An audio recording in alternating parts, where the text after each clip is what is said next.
Oh, well, big whoopsie about that. Hello, everyone. Britton here, also known as Okie Dude, and I am live. Hopefully, you guys can see me all right, hear me all right. I got my stuff here, so I'm just gonna share this around here real quick.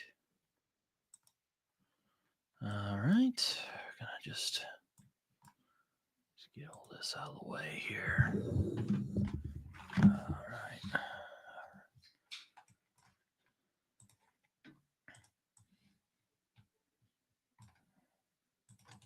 Hope everyone is doing well today. All right. Hope everyone's doing well today. I'm just gonna.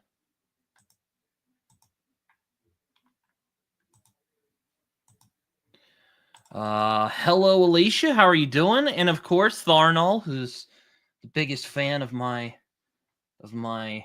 streams, is always here. Always glad to have you guys here. This fine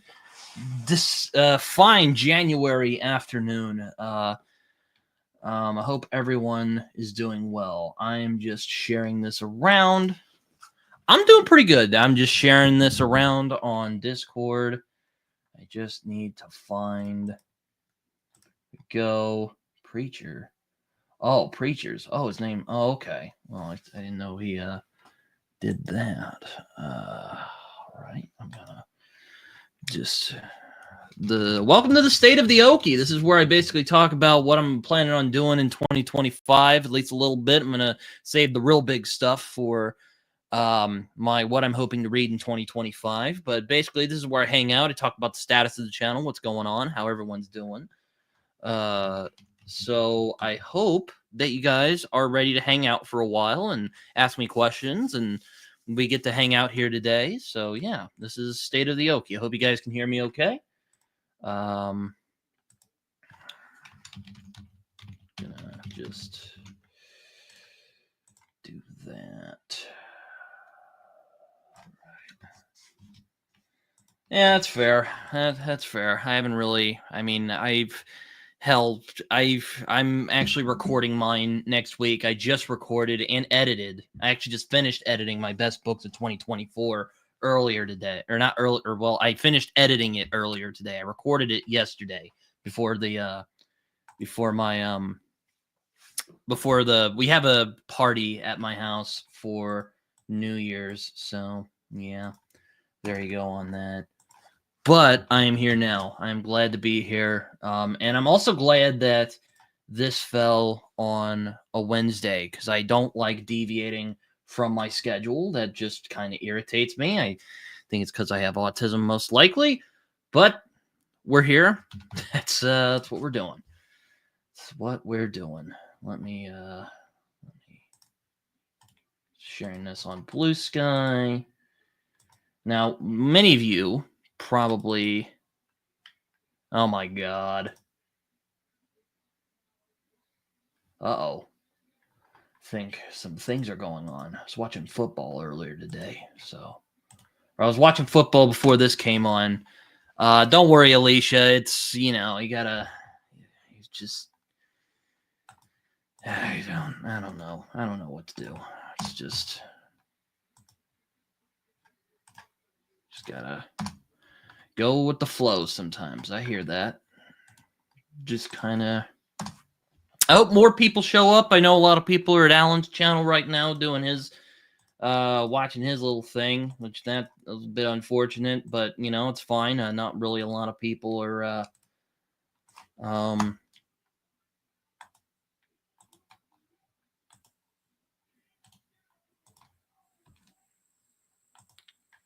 something's going on in there. I was watching the Texas-Arizona State game because, me, I like football. Oh, yeah. Well, I mean, I'll admit, I was kind of feeling burned out, but it was mostly with, reading for the end of the year because I was reading a couple of, kind of books, Jordan and either Jordan or Nikki is here. Hello, iWizard. How you guys doing? I hope y'all had a really good New Year's. I'm glad you could join in, even if it's for a little bit. Hope you guys are doing well. I did see on you guys' Instagram you guys are gonna go visit family, so I hope that went well or is going well. I don't know, but you know let's see here. Okay, so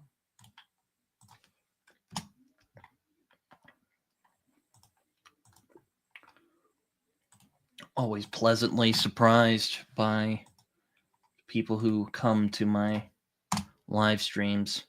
Let me see here.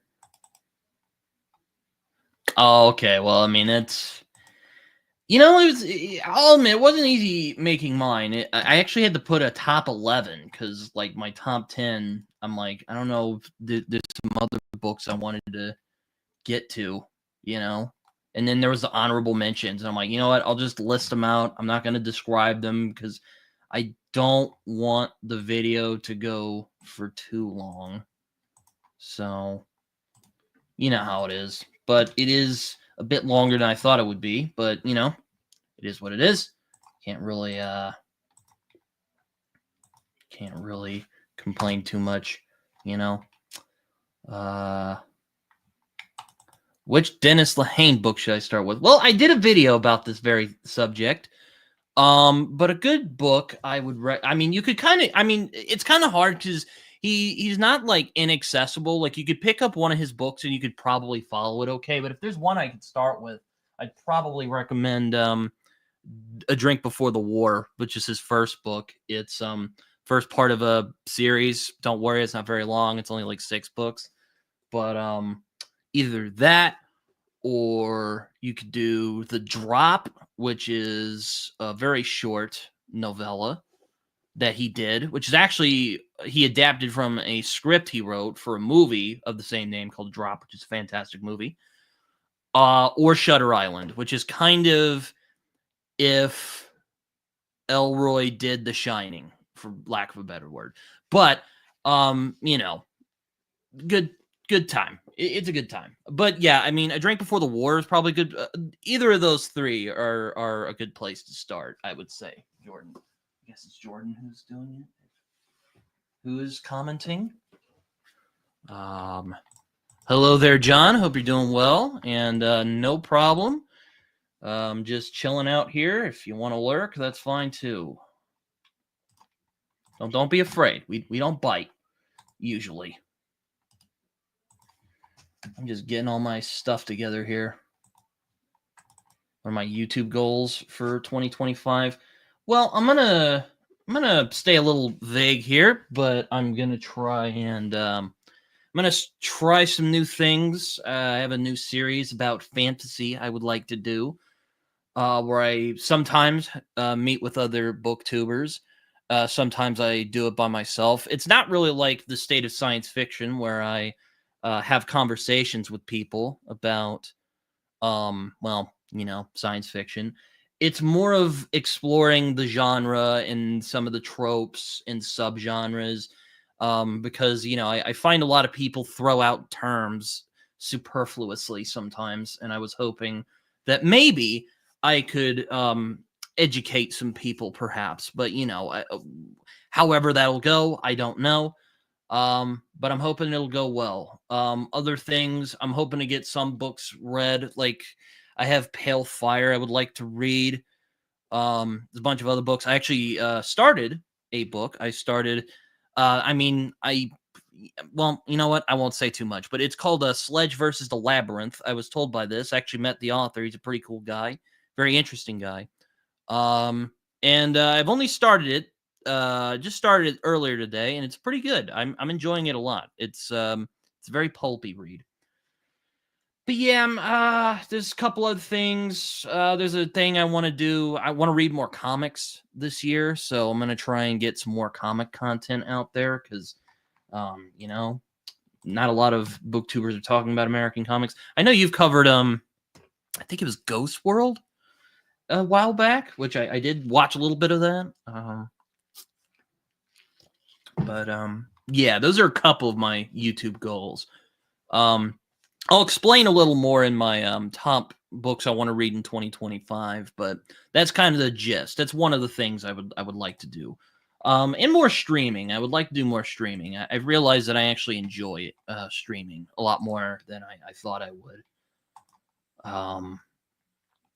But yeah, so yeah, and I'm gonna keep the podcast going. There are a couple people I would like to have on. I'm hoping to get Mike's book reviews on for 150 episodes. I'm really hoping that works out. Maybe Alan, I can get Alan on, and maybe some returning guests. I'm hoping to get some people on.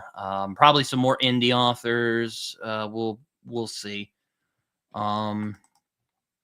Yeah, no, it's kind of weird because it's easier on one hand because you can just kind of spout off and you're fine because people can talk to you. But yeah, editing videos I generally don't edit. I just go off of. I try to do it in one go so I don't edit so much.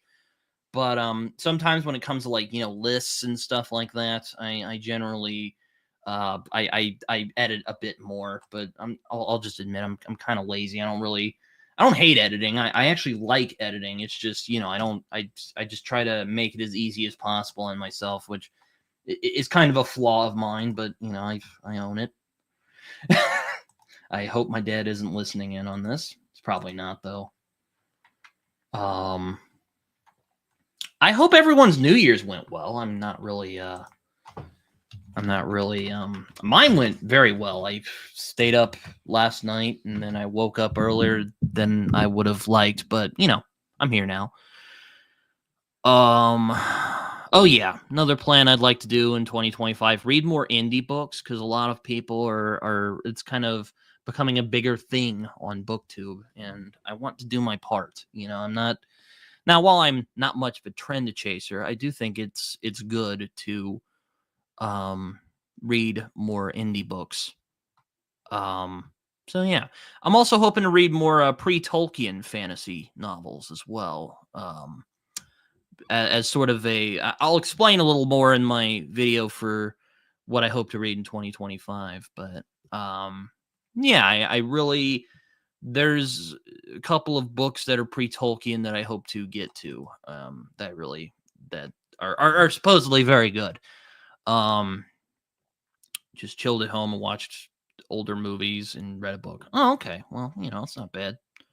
I did not read anything actually because I was I had been done. Hello, T Baggins, how you doing? What did I read? I finished Absolution. And I'm like, you know what? I'm going to take a break for the next couple days because the year's about to end out. And then Livia was like, if you remember, we're doing a chat about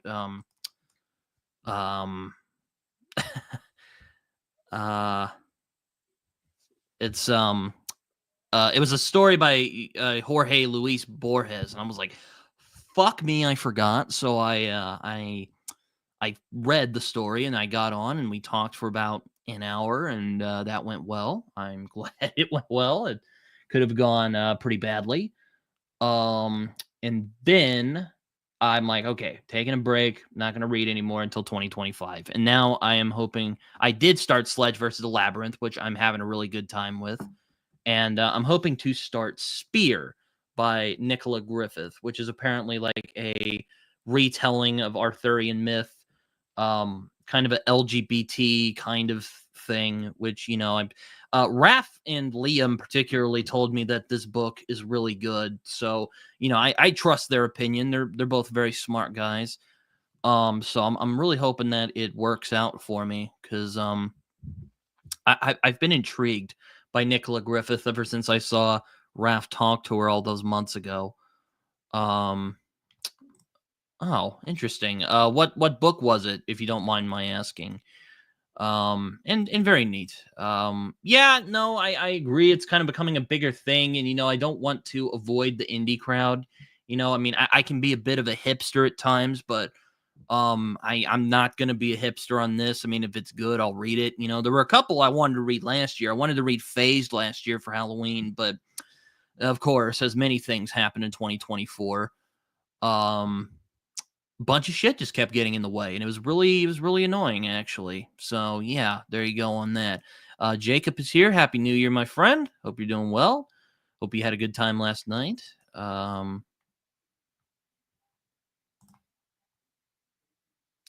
knocking any authors or calling out some ones that I had read that I didn't like. And I will never even say I read a book if it was less than 3 stars. I mean, that's fair. I generally I try not to do that, but I mean, with indie, it's I don't want to get Amanda in here, but she'll probably be like, we do treat them differently, but I'm not. I don't want to start that argument today again, because in all honesty, I already did a video discussion about that, but I will say I'm liking Sledge though. It's a fun little. It's really a lot of fun. I'm really enjoying it, and Slay is here. How you doing, man? Hope you're doing well.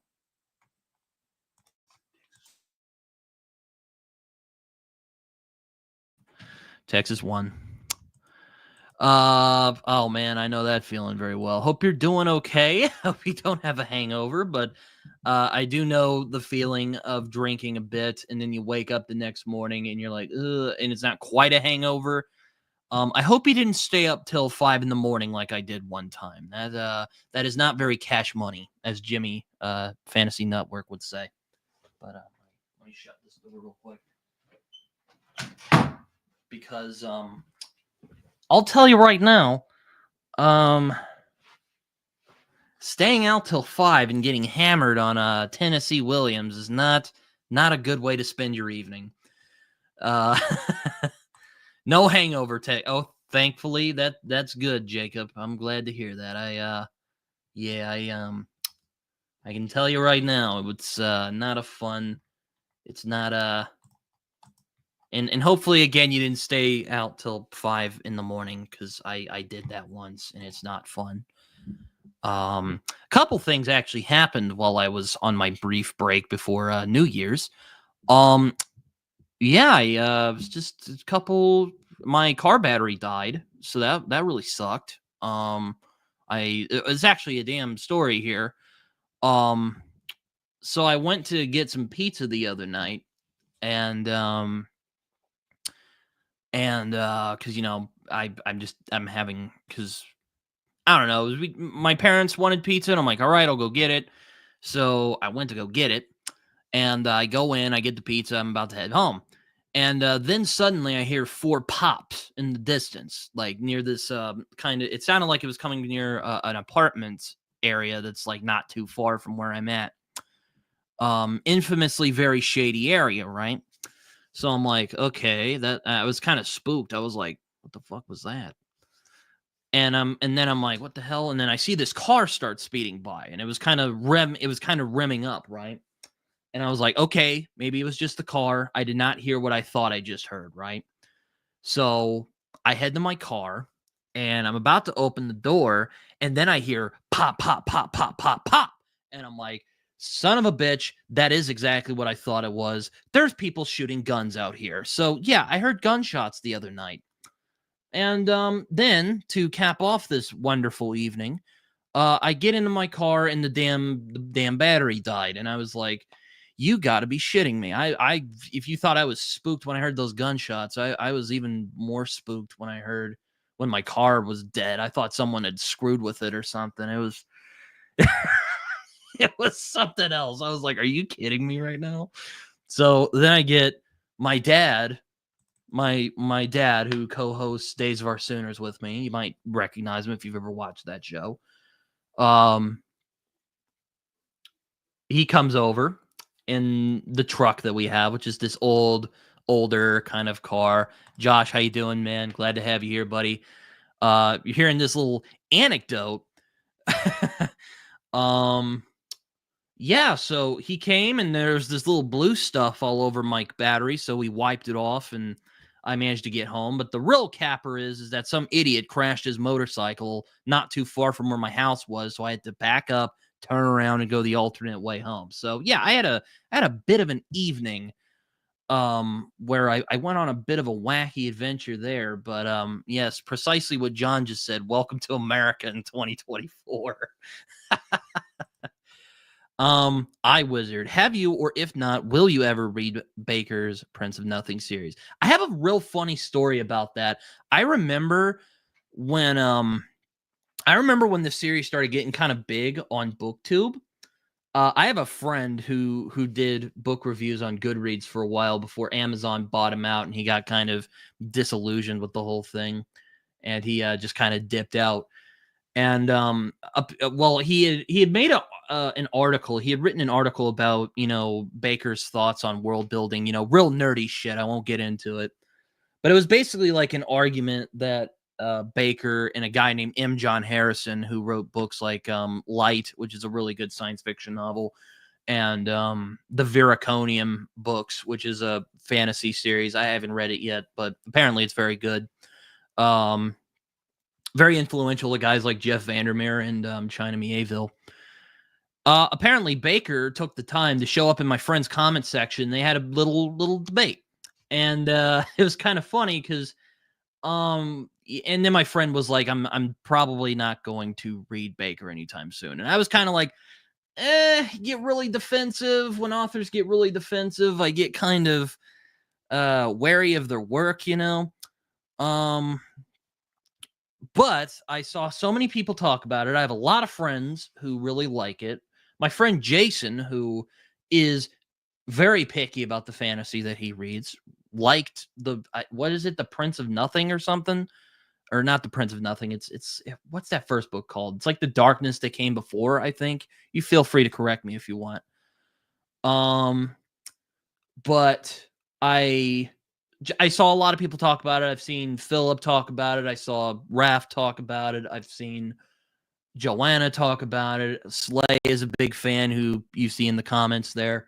He's a big fan. So someday I will get to Baker's series. I did relent. I don't like the defensiveness, but you know what? I'll put aside my reservations and I will try it at some point, because I've heard it be described as if Cormac McCarthy tried his hand at Lord of the Rings, which I'm like, okay, that could be interesting. And apparently, there is an epigraph quote of Blood Meridian in one of the Baker novels. So I mean, it could be fun. I could. So yes, I will say I will read it. I don't know when, but I will. It's not in my 2025 range. I'm afraid. I think my stack is pretty good for this year, and I'm really sad to say that, kind of, since we're only one day into 2025. But short answer, yes, I would like to, but it'll take a while. Okay. Yes, Slay here, and I love the Prince of Nothing trilogy. I now have a little Baker on my shoulder every time I sit down. Right? Yeah, I'm quite surprised how many people like him. He seemed to have a bit of a resurgence on BookTube. It was kind of funny. It was like when a Blood Meridian kind of resurged on BookTube for a while. I don't know if it was because of Wendigoon's 5-hour summary of the damn thing, but yeah, that was really fun because that's not really a book everyone reads, and I don't think it's a book that everyone should read. It's not the I hate sounding like I'm scaring people off from a book, but I mean, it's not an easy read. It's not an easy read. If you're not planning on getting to it in 2025, I'm down to reread it with you in 2026. Maybe I'll even have my BookTube channel up by then. Who knows? Damn military draft. You know what, Sly? I'll take you up on that. Maybe in 2026. I don't want to say in 2026 yet, because no, I don't want to think about that just yet. But because 2025 just started. He just seems like he's dark for dark's sake, and this kind of stuff personally that I don't enjoy. Fair enough. I mean, it's kind of why I've been wary of Mark Lawrence, to be honest, because I've heard his not to get confused with Prince of Nothing, Prince of Thorns, that series. I forget what it's called, but yeah, I've heard that one be kind of described like that. So I don't know. It's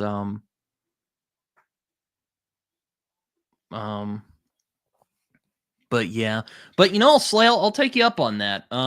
If you want to do that at some point, I'm fine with that. Um, man, uh, but yeah, it's but okay, I'll put it this way: not against it. I will try. I will try. Uh,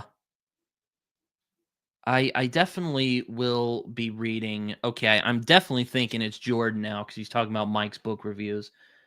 Um, let me think what I'm oh what am I saying? Oh yeah, I'm not against trying Baker. That's what I'm getting at. Yeah, no, I've thought about, it's funny you bring that up, Alicia. I've wanted to make a video about that for a while because I read about this time last year. I can't believe I'm saying this because it felt like it was just yesterday. But um um I do find that the use of glad to hear that, Tharnall. Um what was I saying? Yes, essay in fantasy. I often think, and there's even authors I like who do this. There's people who use like rape as a way to make the bad guys look evil, and I'm like, okay, really? Like it's like it's that's like the cheapest way you can do that. I mean, I won't name names, but who you probably know who I'm talking about. Marbury definitely did it in Kagan the Damned, even though I reasonably enjoyed that book. I thought it was fun. It wasn't one of my favorites of last year, but it was, but I do understand what you're saying. I'm curious what your thoughts of Lonesome Dove would be, Alicia, because it does have that kind of rape as a plot point, but I think that McMurtry deals with it in a very tasteful way. Like, not really um not necessarily I see what you're doing there, Tharnall. Don't think I can't see through you. Um but I think I'm curious how you would react to that because I think McMurtry deals with sexual assault and the trauma that comes from that um, in a very tasteful way, in a very, I think, very. I mean, I don't know. I'm kind of on the mind that I don't. Do you really know? Can you really depict rape with taste? I mean, I don't know if you can, but I think the way that he depicts overcoming and dealing with the trauma of a sexual assault, I thought was very well done, very tastefully done. Um, um, it's the Warded Man. I don't know what that is, unfortunately. Um, Someone was saying something. If you have a bit of an understanding of Baker's philosophical underpinnings, it really opens your view to what he's doing in the Second Apocalypse. I admit I haven't read too much about it because I want to kind of go in blind, but I do hear he's very inspired by Nietzsche, which could be. I know he kind of plays, or I've heard anyway from some friends of mine who've read it, that he kind of plays with the Nietzschean idea of the Ubermensch or Overman or Superman. That's kind of where that's actually where we get Superman from. Though Nietzsche's conception is not the same thing as DC Comics' superhero. Though, fun fact, the guys who created Superman, Siegel and Schuster, actually made a story kind of riffing off of the Nietzschean idea of the Ubermensch, and did it as a pulp story. Like that was their first conception of Superman before they, came up with Superman. Um, but yeah, no, going back to Lonesome Dove, Alicia, I would be curious to see your thoughts on that because, I mean, yeah, I mean, when it comes to stuff like sexual assault, it's such a tricky thing because, like, it really um, it's not.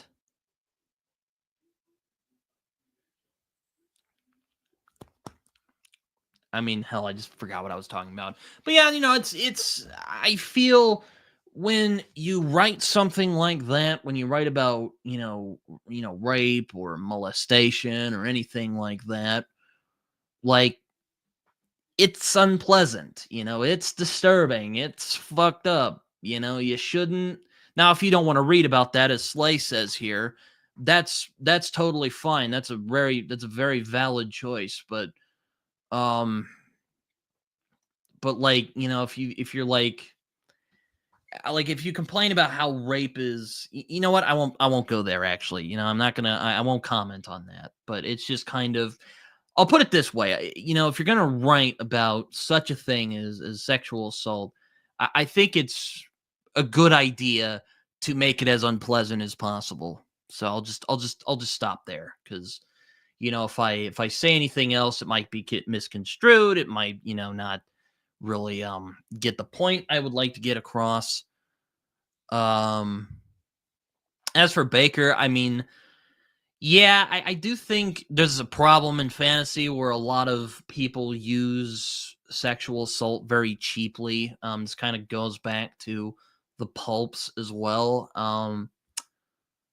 But it's not a it depends on how it's done, I guess, is how I do it. I mean, I don't really like reading about, sexual assault in books generally as like a rule. Now, it won't make me bounce off of a book because, I'm a very dark, depraved, twisted reader, and I can deal with a lot. But uh um I would love to make a video about sexual assault and fantasy at some point, but I'd feel kind of like a schmuck if it were just me doing it as a white dude, who's never gone through any of that stuff in my life. You'll DM me. Okay, that's fine. I don't know when I'll get to it, but feel free. I'll see it. I will see it. I won't recommend I'll see. I don't know if I'll see it right this moment, but I will see it. So feel free to uh to do that. Um, yeah, that's a good point. I remember I watched. I won't say her name, but she was kind of talking about. Um, she kind of had a kind of what you're talking about. She was kind of attributing her reaction to the actual subject matter at hand.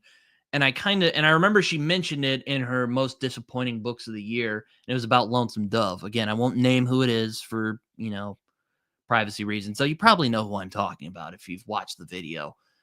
And it was just kind of like, I understand it's a subject that's very, touchy for her. I get that. I'm not going to bash her for that.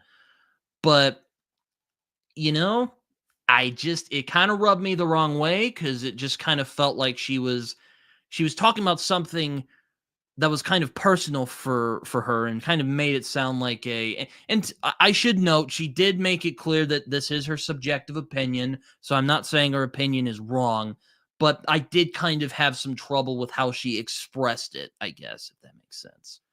So yeah, I'll put it that way. But cuz it's like, I don't know,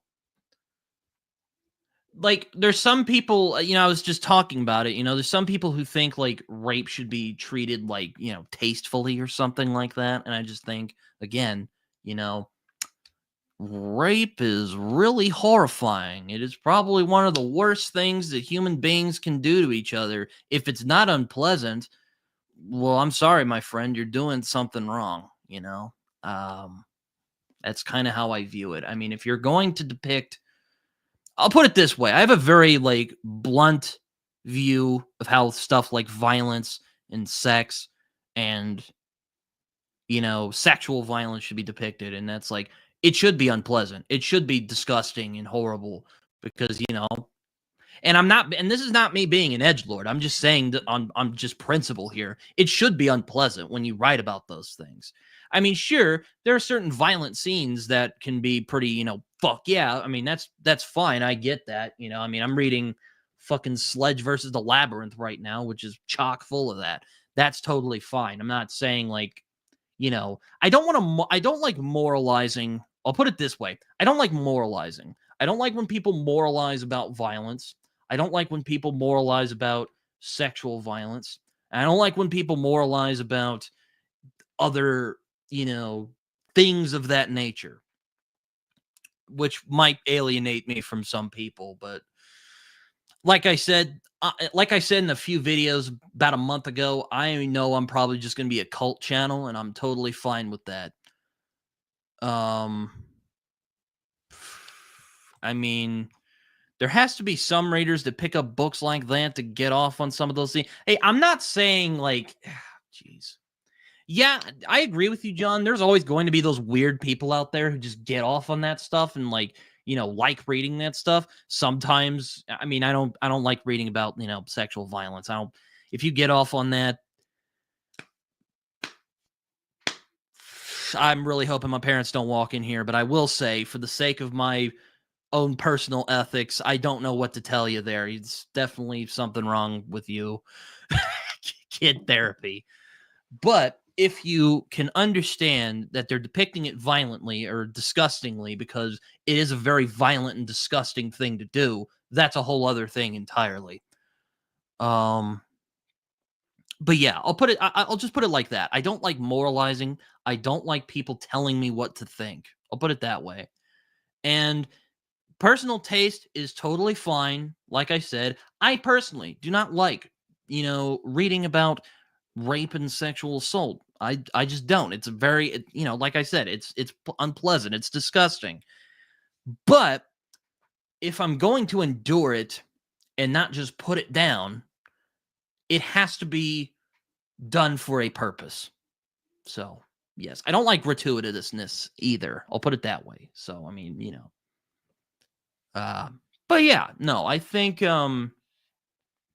but yes, I think you're right, John. I think you have a point there. And again, I hope I'm not offending people. I hope I'm not. I don't go out of my way to offend people. I know some of my opinions might offend people, but I'm not going out of my way to. So I mean, I hope I'm not. I don't want to be misconstrued. Is what I'm really careful about. Is what I try to be careful about. Like, if you want to come after me, that's fine. Just just tell me what I'm going to say, because I made that mistake once with another person, and that was not fun. It's not a fun time. So don't do that. I highly doubt anyone will do that, but because I'm pretty small as is. But I mean, if you have a problem with what I say, get it right is what I'll say. I appreciate Steven Erickson's philosophy on writing in general. No matter what you write, know exactly what you mean to accomplish and ensure that you execute it in a way that you can defend. Yeah, that's beautifully put. I'll commend. I haven't read Malazan yet, though I probably will in 2025. So keep your ears up.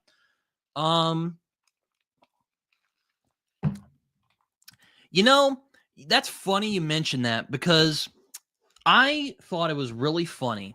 And don't get this wrong. Don't misconstrue this. But I remember I was on a Lonesome Dove panel with a couple people, but couple great people like Darko, Matt from Matt on Books, Tori, and who else was it? Joanna was there, and Joseph from Joseph Reads Books. All are great people. Check out their channels. They're awesome. Andrew comes into the comments. I thought this was really fascinating that he said he DNF'd Lonesome Dove because of the sexual violence in content. Fine. That's totally fine. I'm not saying he's wrong to do that. But I thought it was really interesting. Let me just get something real quick. I thought it was really fascinating that he gave this book right here 5 stars when he should know damn well that this has way more sexual violence content in here. And it's done in a far less tasteful manner than it was in Lonesome Dove. I mean, again, I'm not saying anything. That is what he said in the comments. You can check it there you can check it there. You can see him. You can check his Goodreads. He gave this 5 stars. And I mean, he said it. He said that he DNF'd Lonesome Dove because of the sexual violence content, which again, I am not saying that is wrong. That is his right to do. That is fine for him to do. He is totally fine to do that. But this book was far less tasteful in its depiction of sexual violence. He gives this a 5 star. And I pointed this out to him. I don't think I maybe I did, and he didn't hear me, but I mentioned it, and he didn't really say anything. So I was just kind of like, That's really fascinating that you think like that, you know? I mean, it's really I'm curious how you reconciled the sexual violence in this book when you gave it a 5 star. And again, nothing against Andrew. I am not saying don't go anywhere and say that I'm calling him out or anything. All I am saying, this book was far less tasteful. I mean, I'm a little irritated is all I'm saying. I won't say I'm not mad because I am a little irritated. But that just kind of irritated me a little bit. And yeah. So there you go. That's all I'll say about that.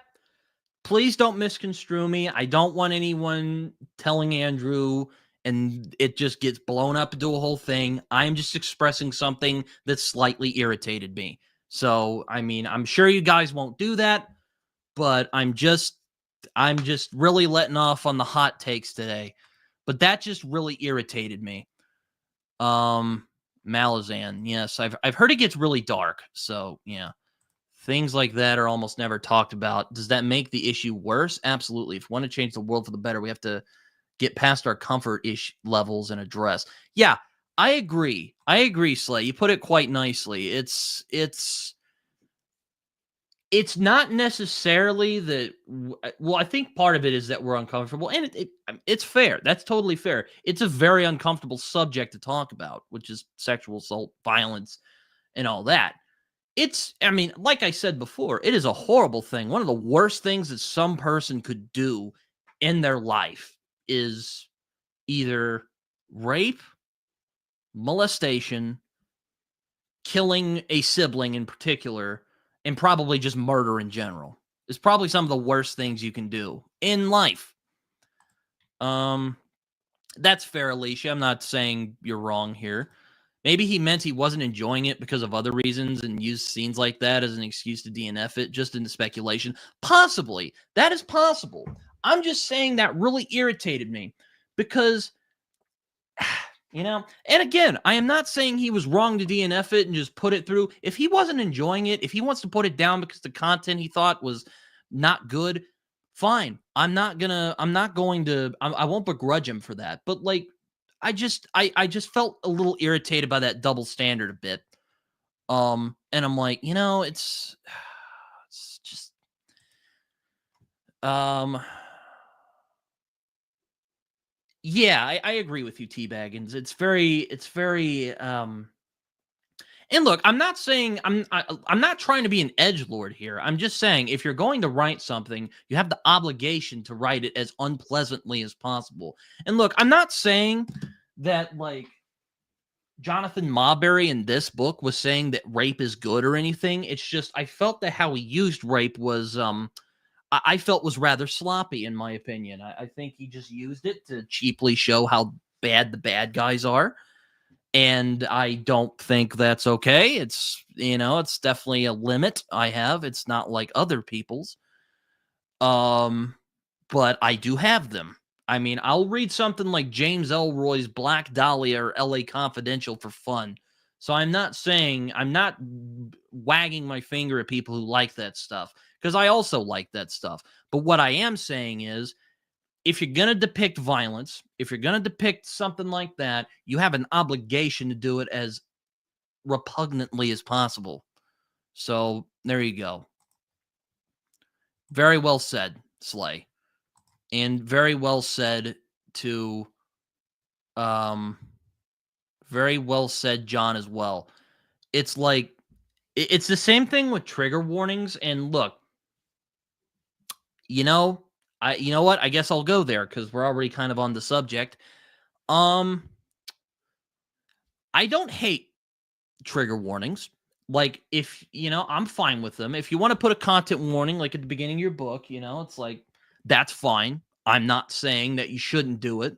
I think it's totally fine that you do it. You can skip it, you can go ahead with it, you can keep reading. That's fine. But when you try to moralize about things that are horrible, you lose me a bit is what I'm saying. It's stuff like will not consider any material with misogyny, racism, and violence. Well, okay, how are we going to get to,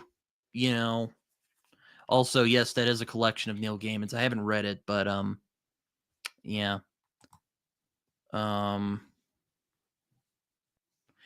Yeah.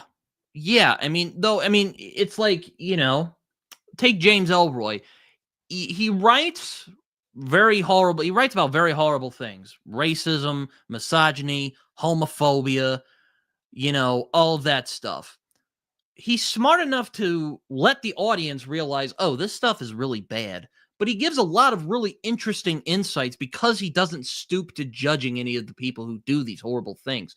He gives them a lot of insight into why they act this way. And he also asks, is this necessary in order to, run society? Which is a theme I enjoy, which is why I like the noir genre so much, is because it deals with a lot of those a lot of these moral questions, like, is violence necessary? Is police brutality necessary?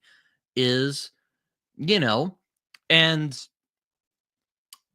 you know, stuff like that. And George R. R. Martin plays with a similar thing in his stuff, though it's not really quite as depraved as James Elroy can get. He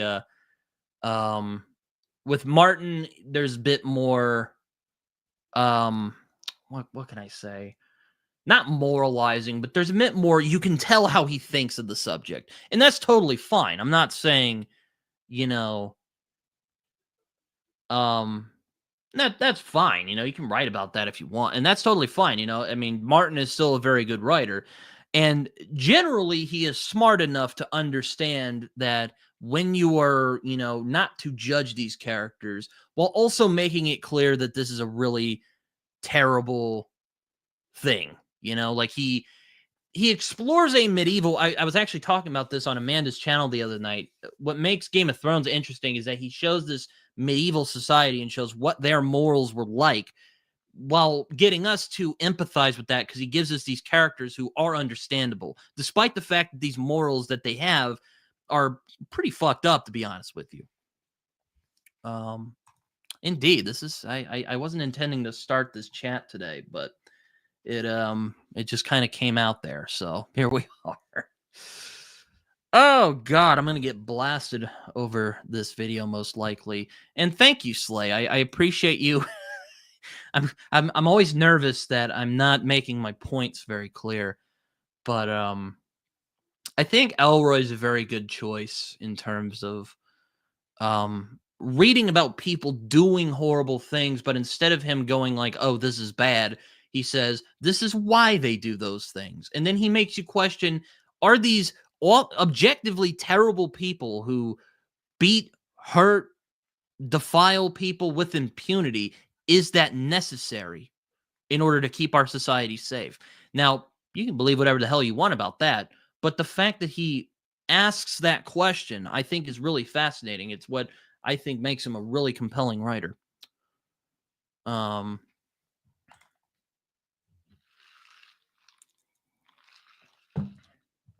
man, don't get me started on YA. YA is just kind of a mess. Oh, okay. Yeah. Okay, yeah. All right, I got the message from Alicia. I will respond to you later. Yeah, no, there's some good YA books out there. Like I like John Green's books quite a bit. I like the Vlog Brothers, so that's one of the reasons why. But his books are actually pretty good. I like looking for Alaska. I actually like looking for Alaska and Paper Towns more than The Faults in Our Stars. I just think they're better books overall. And Harry Potter, of course. I have a soft spot for Harry Potter. But generally I don't read them because a lot of them are like Divergent or Hunger Games, which I if you want an offensive portrayal of trauma, I thought Hunger Games portrayal of trauma really pissed me off how they depicted it, and I didn't hate it as much as other people did. Like I'm not part of a bash train on those books. Actually, aren't terrible, but I thought Catching Fire in particular was pretty offensive in how it depicted like trauma, like psychological trauma. Because again, I think it's a it's again, when you depict trauma, it should be unpleasant. It should be, really disturbing. It shouldn't be unpleasant. And Joe's here. Happy New Year, Joe. We're talking a lot about trigger warnings, and I don't know how we got here, but here we are. I'm just kind of and Darko is here. Glad to have you, bro. I'm glad to have you here. We're just talking about real heartwarming stuff, like the double standards of certain people, and also the use of sexual assault in fiction. Just beautiful, just wonderful, wonderful stuff. Oh my god, I'm going to hell for that. Anyway, oh, you were on Bald and Balding last night? I didn't know that. Shit, you could have told me. Darko and Alicia's back. I'm just, oh man, it's I do need to get Joe on to talk about Return of the Griffin. I was gonna do it last year, and I didn't have enough time to do it, so that did not pan out. Oh yeah, another plan I'd like to do for 2025 is more buddy reads. I actually have one I'm doing with Alicia and Darko actually for let me just get it out real quick. This book right here, If Bill Street Could Talk. I really like James Baldwin. Speaking of a book that talks about unpleasant topic in a really honest way, Giovanni's Room is really good. Really excellent exploration into internalized homophobia and homosexuality and kind of dealing with all of that. Would that buddy read? I will be breaking over my Library History of America James Baldwin editions. Excellent. This is actually my second Baldwin book. I'm kind of embarrassed to say that because I've wanted to read more of Baldwin. It's just other books just kind of took me away from it. But I think Giovanni's Room is one of my favorite books of all time. I read it when I was doing my kind of classics binge when I was in high school. And I loved it. I thought it was really, I was kind of in a kick at the time. I was reading a bunch of like LGBT related literature for whatever reason. But I read that and I thought it was really, really good. And Darko, I think you would really like that book because, I mean, James Baldwin being a gay black man, and you also being a gay black man, I think you would find a lot of interest in that book. I know you said you've read The Fire Next Time. I haven't read that, but I've heard it's very good. So, but yeah, it's pretty cool. It's not very long actually. It's actually like, how long is it? Like 197 pages. That's novella length. Like we could knock that out in like 2 days if we could.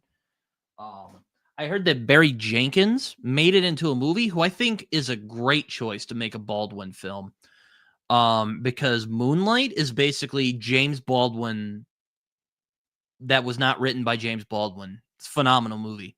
I really love that film a lot. And I mean, that's what I think great fiction should do. It should make you empathize with people, especially people who you can never be, like a gay black man who sells drugs. But definitely is something that James Baldwin would probably write about. It's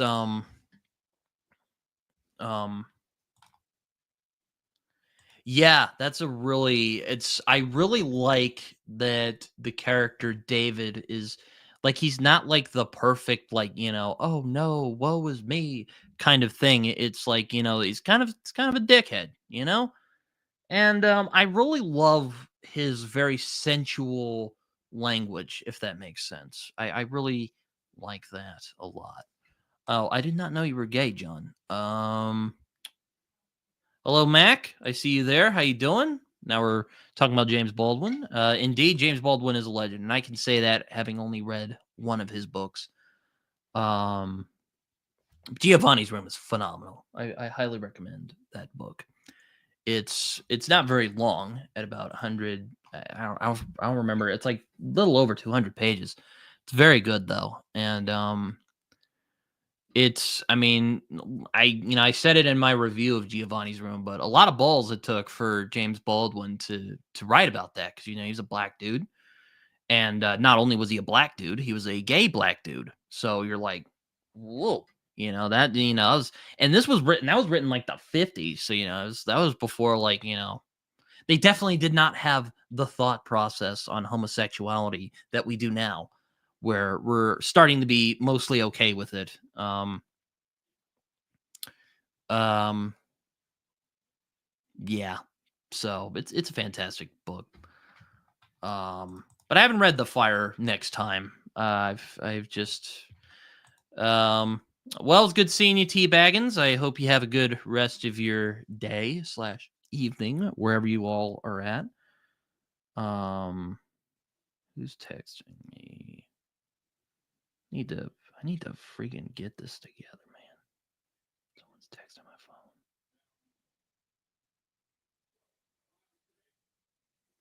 phone. Oh, okay. Oh. But I really like yeah. It's kind of like there was a really good book I read called Razorblade Tears by he's gay.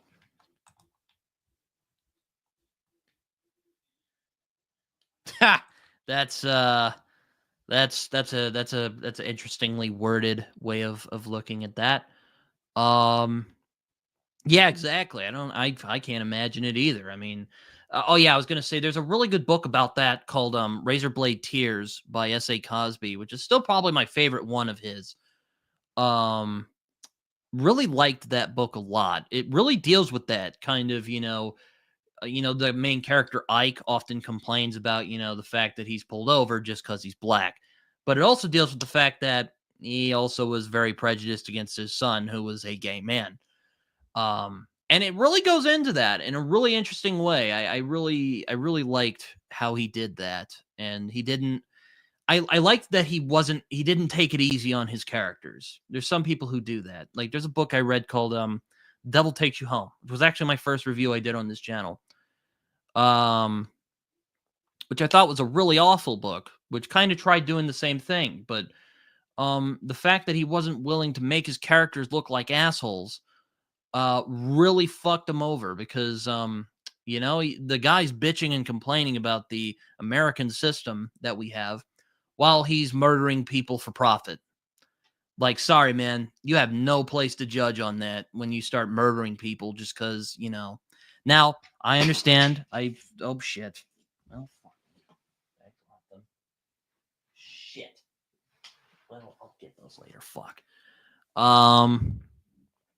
Just kind of felt self-righteous to me. Didn't feel like, I didn't really feel like he was making an interesting exploration into human nature or even the political system that he's critiquing. The Wire, it is not. So, yeah, give me a sec real quick. I'm going to look for something.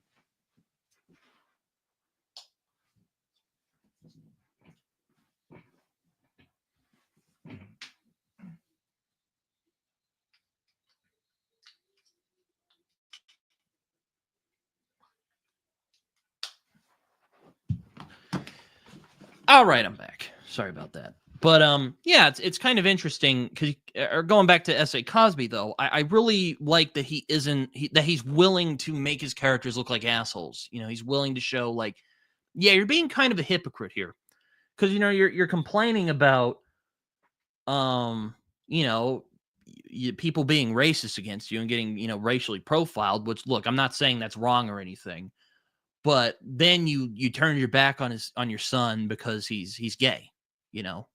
Both of those things are things that people don't generally can't really help.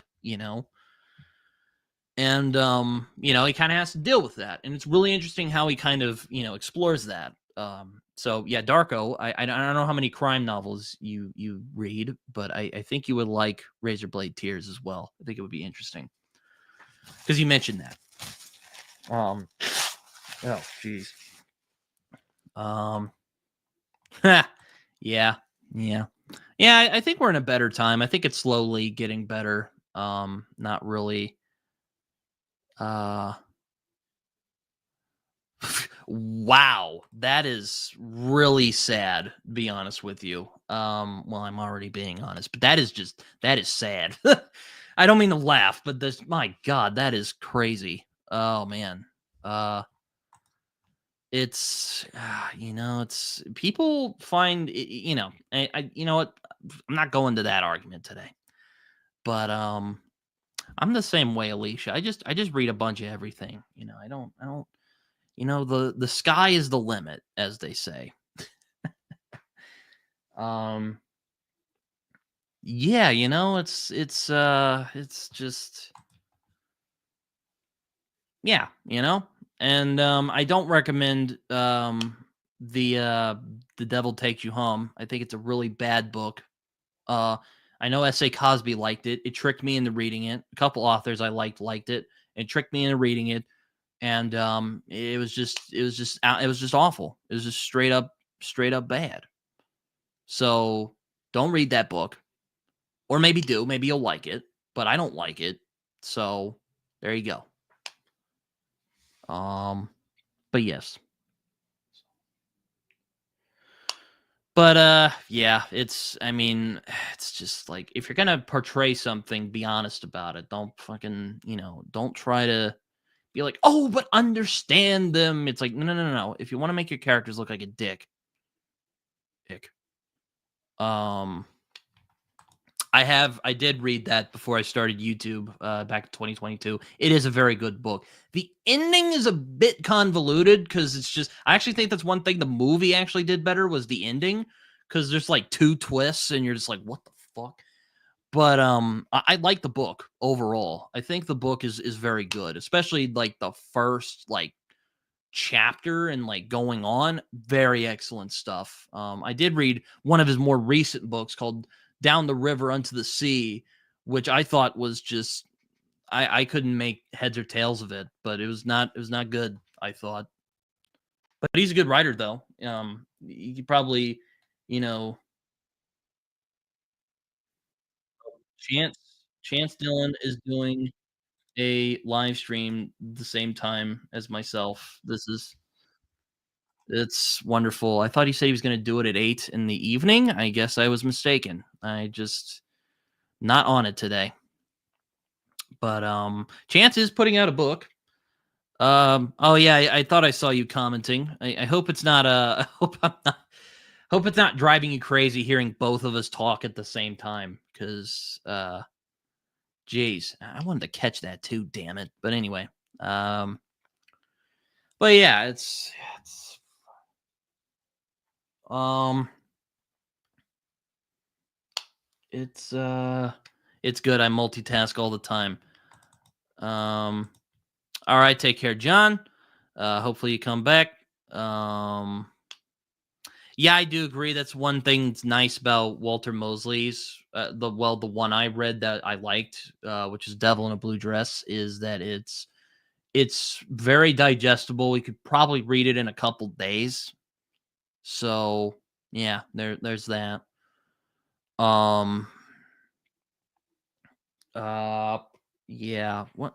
I'll mention some other books that I'm hoping to get to this year. I'm actually hoping to get to a couple. Well, like I said, if Beale Street could talk, I'm really hoping to get to that. Hoping to get to All the Sinner. Speaking of S.A. Cosby, I would like to get to All the Sinners Bleed, which is his newest book. Before he puts out before he puts out oh, damn it. What's he putting out? He's putting out a new book called King of Ashes. That's right. That's what it's called. Do I intend to read Sun Eater this year? I don't know. It's not on the cusp. I'm not planning on it, but we'll see how it goes. Um, but S.A. Cosby is. I'm reading All the Sinners Bleed. I'm probably going to do that during my summer read. I'm also hoping to read The Sisters Brothers, which I have over there. I'm going to pull it out. And as I mentioned before, I'm hoping to do some pre-Tolkien reads, fantasy that is. So I'll talk a little more about that when I put out my video. I'm hoping to do my video about books I'm most anticipating for 2025, which will probably be out next Wednesday. So yeah. Oh, Raph's here. How you doing, man? I hope you're doing well. Hope everything's going good down in Germany. Just gonna. It's that's a good point, Darko. I don't know. Bro, I'm gonna start like 2 or 3 series this year, right? I'm trying not to overwhelm myself.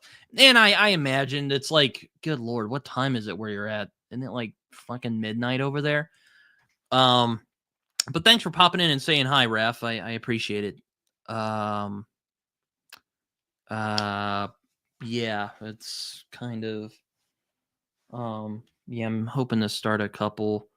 I can neither confirm nor deny that I am starting Malzahn, but I will say there is a possibility that I will be starting Malazan. So there you go. I'll give you that. You have to wait a little bit. I'll go into more detail, but I'll say the possibility is very high.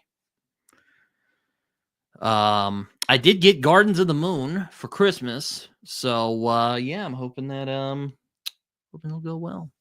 Yeah, no, Joe, I know you. And Raph, I think that's the most excited I've seen you about it, and I'm starting a couple of your favorite series actually, Raph. So, he's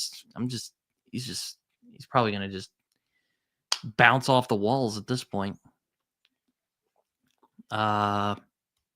But yeah, so, yeah, it's a couple others. I was thinking of starting a Veraconium by the aforementioned M. John Harrison. I'm hoping to finish the Border trilogy by Cormac McCarthy. So I'm hoping to read Cities of the Plain. Hoping to do that either this month or in February. We'll see. Maybe the Underground Railroad. Yes, possibly, Raph. I'm trying to keep it hush hush at the moment, but yes, that's possible. It's about a flat Earth with some turtles that's sitting on top of a turtle. I think it's 4 turtles. It's possible. I'm again trying to keep it on the hush hush. You're gonna do a full Elric reread. All right, good luck with that because the chronology of that series is freaking ridiculous. Good luck with that, Raph. And don't go insane in the process. We need your sanity intact, my friend. But if there's anyone who I know can deal with bullshit and get down to the business, it's you, Raph. So you know what? I have faith in you that you can get through Elric.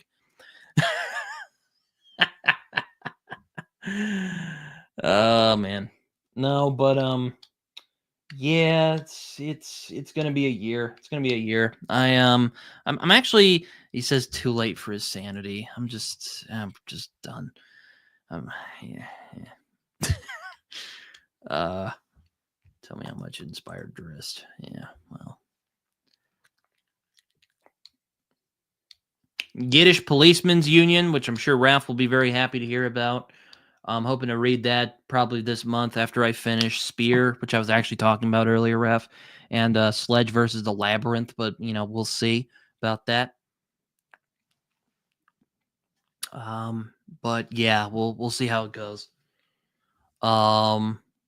Yeah, I've heard you talk about it, and I really liked The Amazing Adventures of Cavalier and Clay, and I did read his Fafhrd and the Grey Mouser riff that he did called Gentleman of the Road, though I don't think I was really in the right headspace to read that, but I remember liking it all right.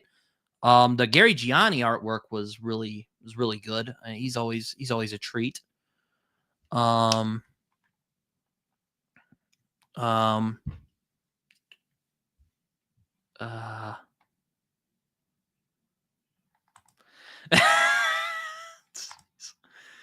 uh, my dream is to be called the Steven Erickson of space opera. Well, I mean, again, I need to get you on to talk about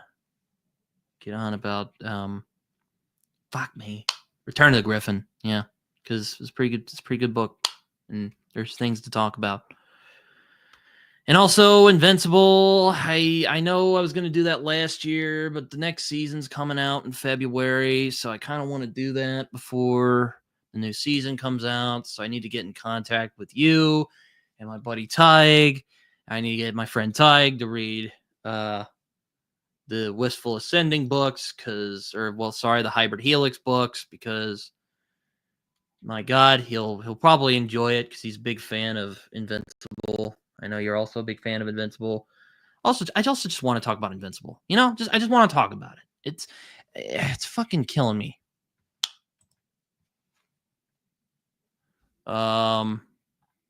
Mac, you're probably one of the most well-read guys on this platform who isn't like me, Philip Chase, Raph, and like AP Canavan. Like, I am constantly impressed with the books that he freaking pulls out, where I'm like,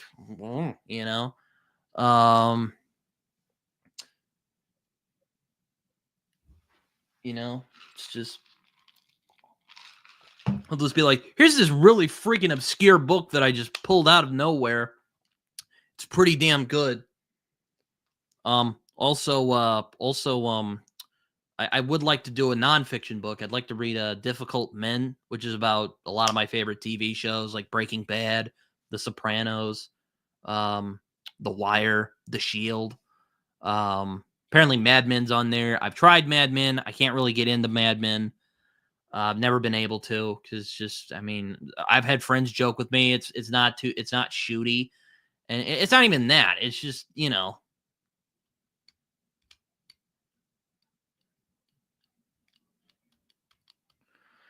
God. What else do I want to read? I want to read Lapvona. I want to do that. I would like to read Lapvona this year. That would be really fun.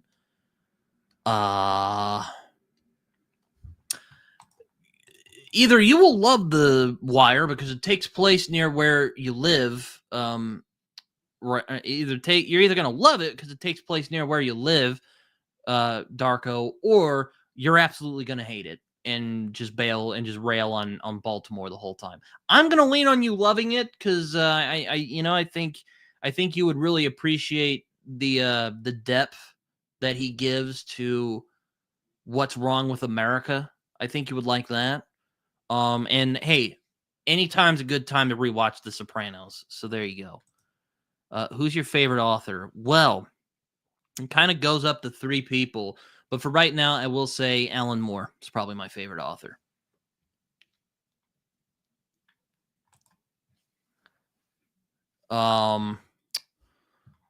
Yeah, I've tried Mad Men. I've tried it a few times. It's too slow paced, and I don't know if I could freaking handle. I don't know if I can handle Pete Campbell for 7 seasons. I fucking hate that guy. I want to fucking strangle him.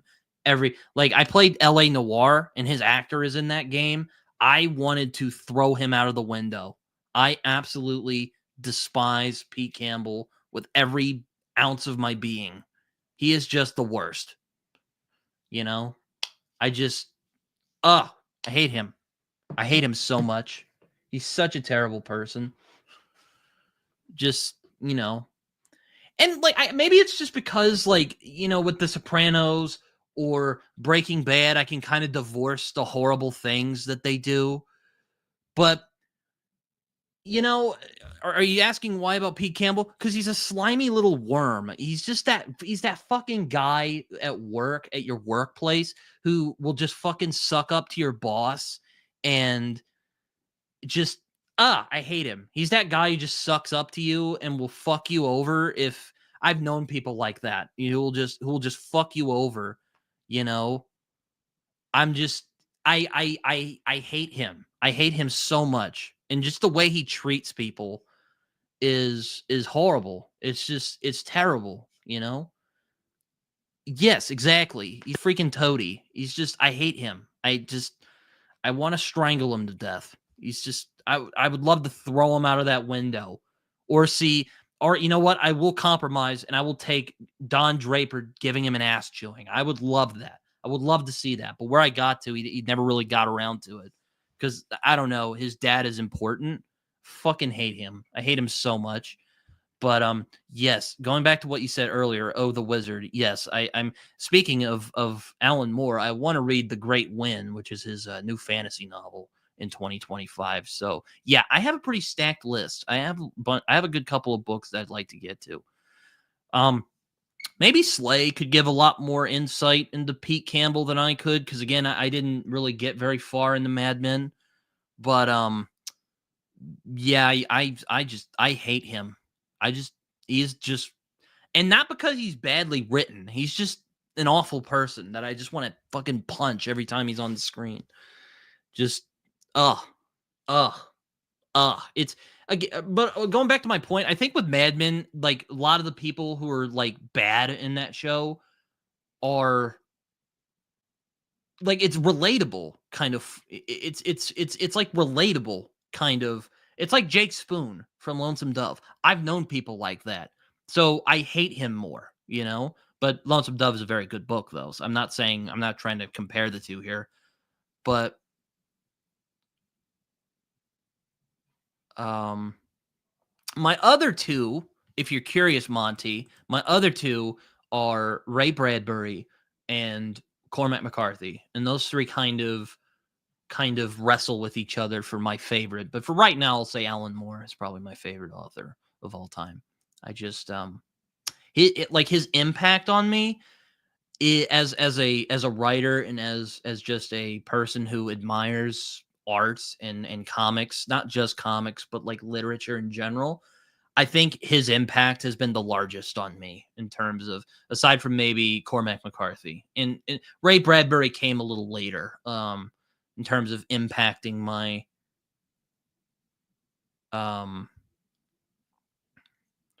but yeah, Slay, I mean, I'm sure you could give more insight into Pete Campbell. You could tell me if he gets better or not. If they do give him a redemption arc, I'm just not going to watch Mad Men, because I don't think I'll ever be able to like or empathize with that son of a bitch, because I hate him. He is so terrible. Oh, that's it. That's all right. Yeah, Stephen King is on my favorite authors list. Larry McMurtry, I've only read the one Lonesome Dove, which I really enjoyed. And and Dan Simmons, I read Hyperion. I liked it. I didn't love it as much as people were telling me I would love it. It really sounded like the science fiction that would tickle my pickle, and it there were parts of it that did, but there were parts that I was just like, Jesus freaking Christ, you know.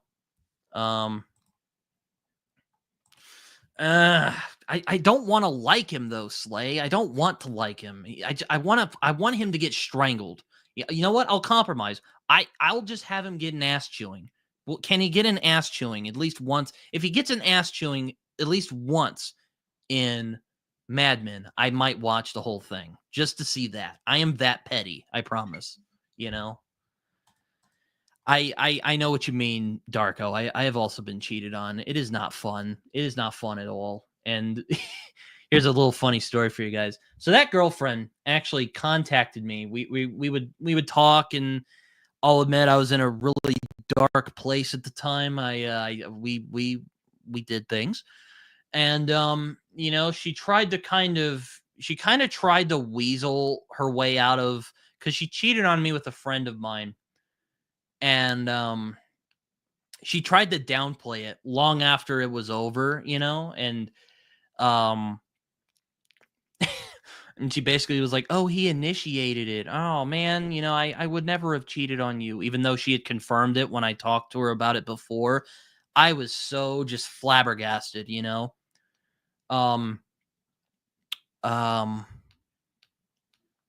So yeah, I should note I was in a dark place when we were, you know, doing things.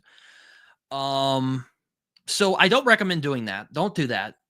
Be respectful to yourself. I'm not great at taking that advice, but just treat yourself well.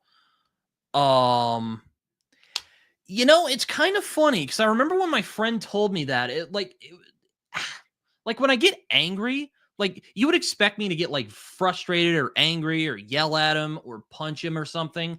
That didn't happen. I was so like I was in such a fucked up state of mind when that all went down. Like once he told me I was in a really fucked up state of mind, and it just didn't register. It was just kind of like, I did kind of get mad about it later, but it was just like, you know what? It just wasn't, you know, it's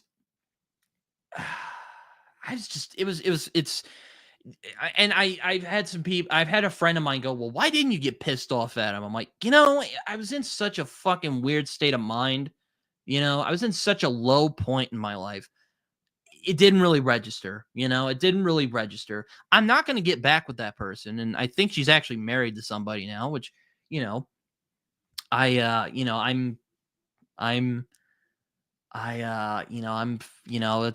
fine with that. I hope she has a happy life. But, yeah, it was really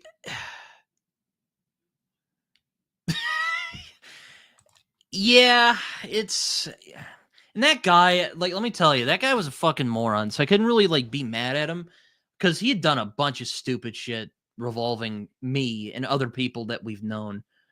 And, I mean, he's also done some really dark shit that I'm not gonna talk about um in this case. I've never cheated on somebody, but I then in my next relationship also got cheated on. It was a long distance thing, so it was just kind of that was just a big suck all around.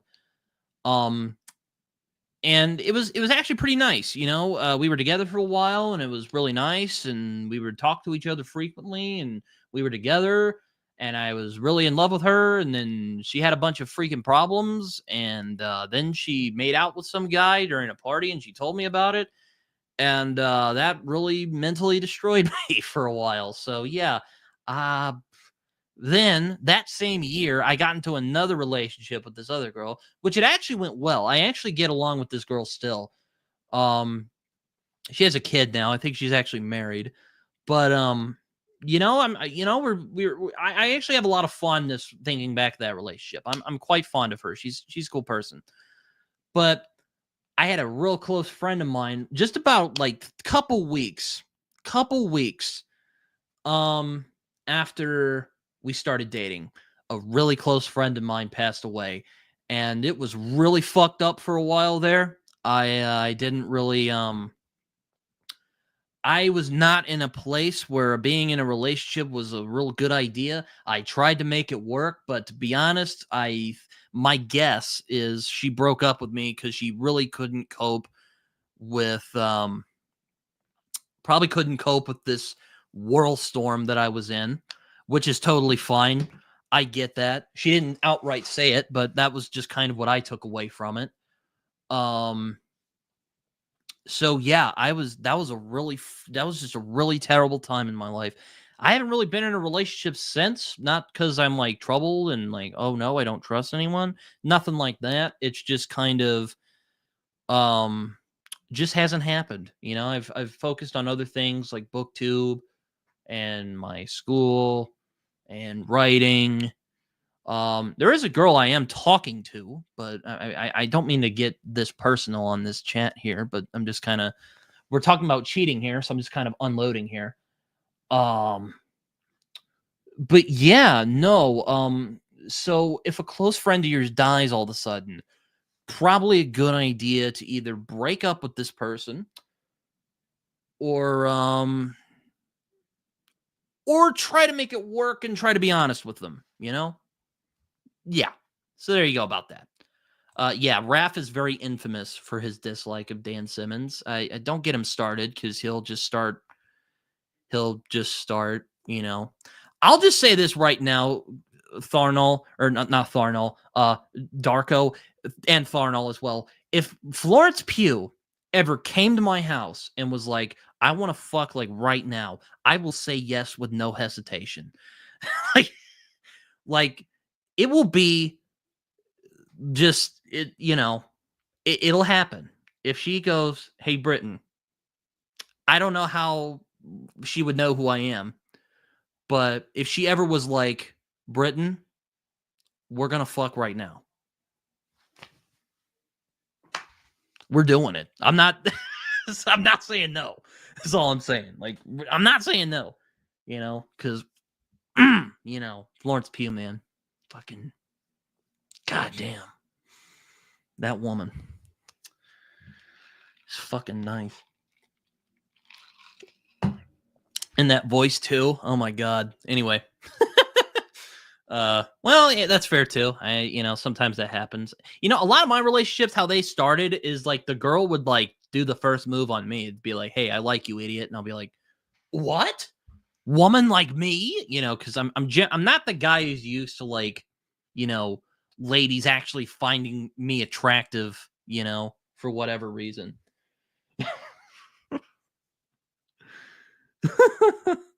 No, but really, if I ever had sex with Florence Pugh, I would literally have my name changed to reflect that fact. I really would.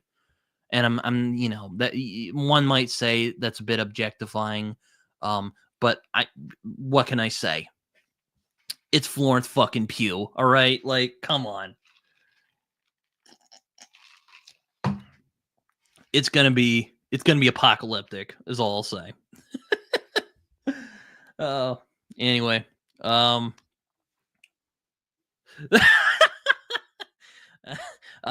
Jimmy's here. Hello, Jimmy. How you doing? We're talking about celebrity hall passes at the moment. We were talking about cheating partners in the past. Um, what do you think? I would ask for details while eating popcorn. It's not like she cheated on a 60-year-old neighbor. I mean, hell, if she had sex with Brad Pitt, I'd be like, you know what? I'm mad, but I kind of get it deep down because he is a very good-looking man, also from Oklahoma, or he was born here at least. Uh, Jimmy just comes in at the worst times. I remember even last time he came when I did a stream and he came in. He was like, "What are you guys doing? What are you talking about?" um, uh, we were talking about Don Draper, and that led to this convo, bro. Don Draper gets so much action, bro. Like, it's unbelievable. Yeah, I know. It's like Robert Redford. I'm like, that man just has good genes. Either that or my parents generally like it's probably plastic surgery, but I don't think so. I think he just has good genes, guys. Like, I really do. You know? It's just that's the thing. Oh man. It's just though seriously, going back to Mad Men, I hate Pete Campbell. I think he's a freaking loathsome human being. And I just throw him out the window. And again, I think it's probably because I've known people like Don Draper, I've known people like Peggy, I've known people like Pete Campbell, so it's harder for me to kind of go like, yeah, okay, I can deal with this.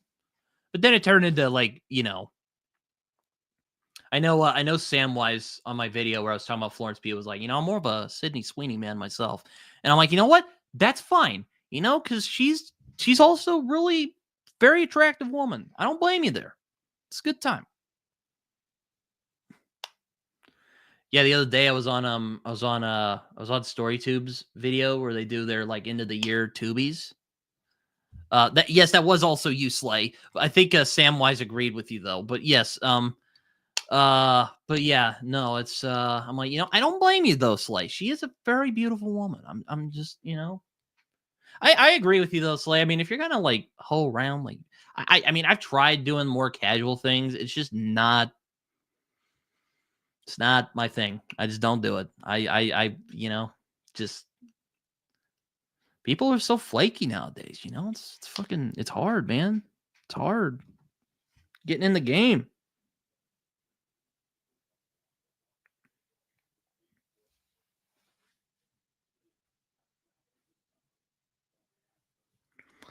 It's just,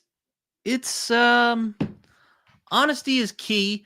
Cheating is never okay, ever. I hear you, man. I hear you. And Culture Bumpkins here. Thank you, man. I appreciate it. Happy New Year to you as well.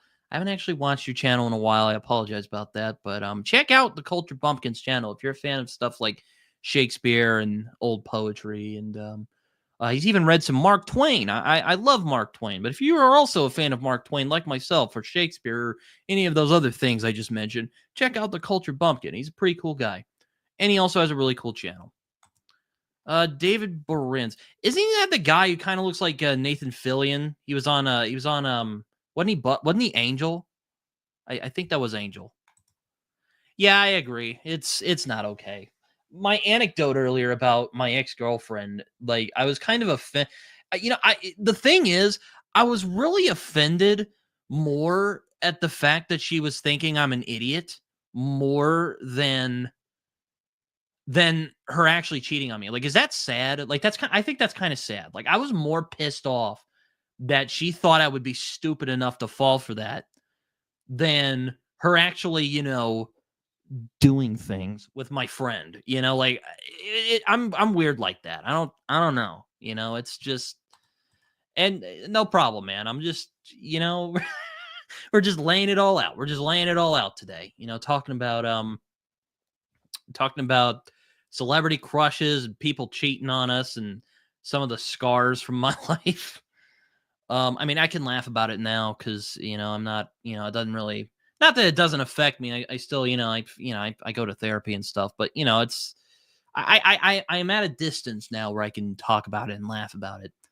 But like, I hope I'm not insane for being more angry.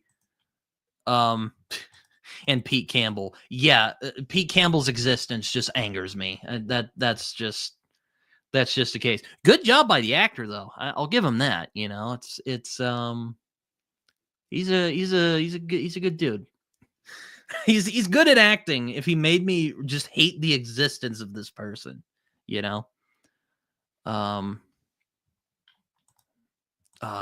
it's just I'm so like I was mad. I was mad that she would think I would be stupid enough to fall for that.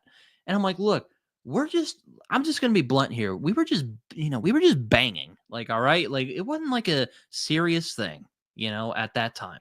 And then she tried getting back with me and being like, oh, he was coming on to me and it was all his idea. I'm like, you must think I'm a freaking moron.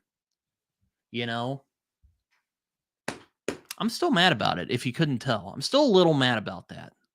But, I try not to hold grudges. You can tell I'm not doing a very good job at it, but I'm still kind of mad at that. Like, my self-worth, you can denigrate on that all you want, but don't treat me like an idiot,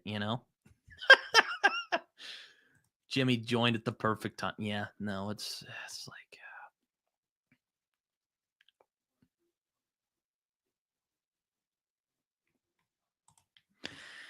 yeah, here's what I put it as, it's not your fault, it's the other person, it's not, it's just, that's it, that's just it. And I ended up learning, it's something I kind of dealt with my second relationship. My first relationship, I didn't give a shit anymore. I was just like, you know what, fine. And she broke up with me, by the way. I was just kind of like, but I'm trying to get someone to agree or disagree with me on this, but was it bad that I was more upset that she was trying to sucker me into getting back with her?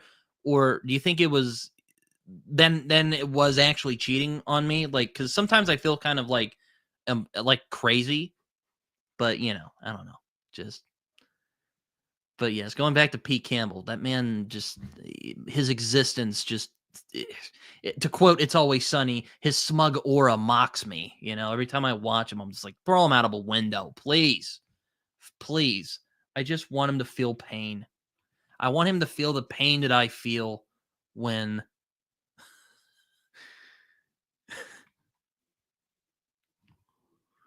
like I just, oh God. I'm sorry. Really going hard on the Pete Campbell hate today. Wow, you gotta love that when I hate to say I've done that. I've done that with a couple books. I did that with Beyonce was cheated on, so nobody is safe. Yeah. And then and then Jay-Z put out an album fucking apologizing over it. It was actually not bad. I really like when rappers bare their souls out. It's like, that's my favorite Eminem songs. Like Mockingbird or fucking what's the other song? Like, there's a bunch of other songs where he bare. I like the ones where he like fucking bears his soul on the track. Or Kendrick Lamar's really good at this. Wow, that's kind of impressive, to be honest with you. Though, if she were only, how did she even understand what was going on if she wasn't reading the descriptions? That's That's ridiculous. How is that even possible? That should not even be possible. I'm just saying. I'm sure he is. I'm sure he is. I'm just oh God. I'm so mad at him when I first saw him. I'm like, God, I hate this guy. You know, it was kind of like what was another character? There's another character that made me mad like that. Jake Spoon from Lonesome Dove. And Darko will know what I'm talking about because I talked mad shit about him when we were doing the Lonesome Dove read along because I was so pissed at him because I've known people like that, you know, and I just hated his existence. Like first I'm like, oh, maybe he's not that bad, and then it just the way he treats Lorena is just unforgivable, you know. It's just horrible, horrible. I mean, Darko can attest to it. I hate Jake Spoon a lot, you know. Oh, damn. Damn. Well, okay. That's something. That is something. Just doing my thing here, you know.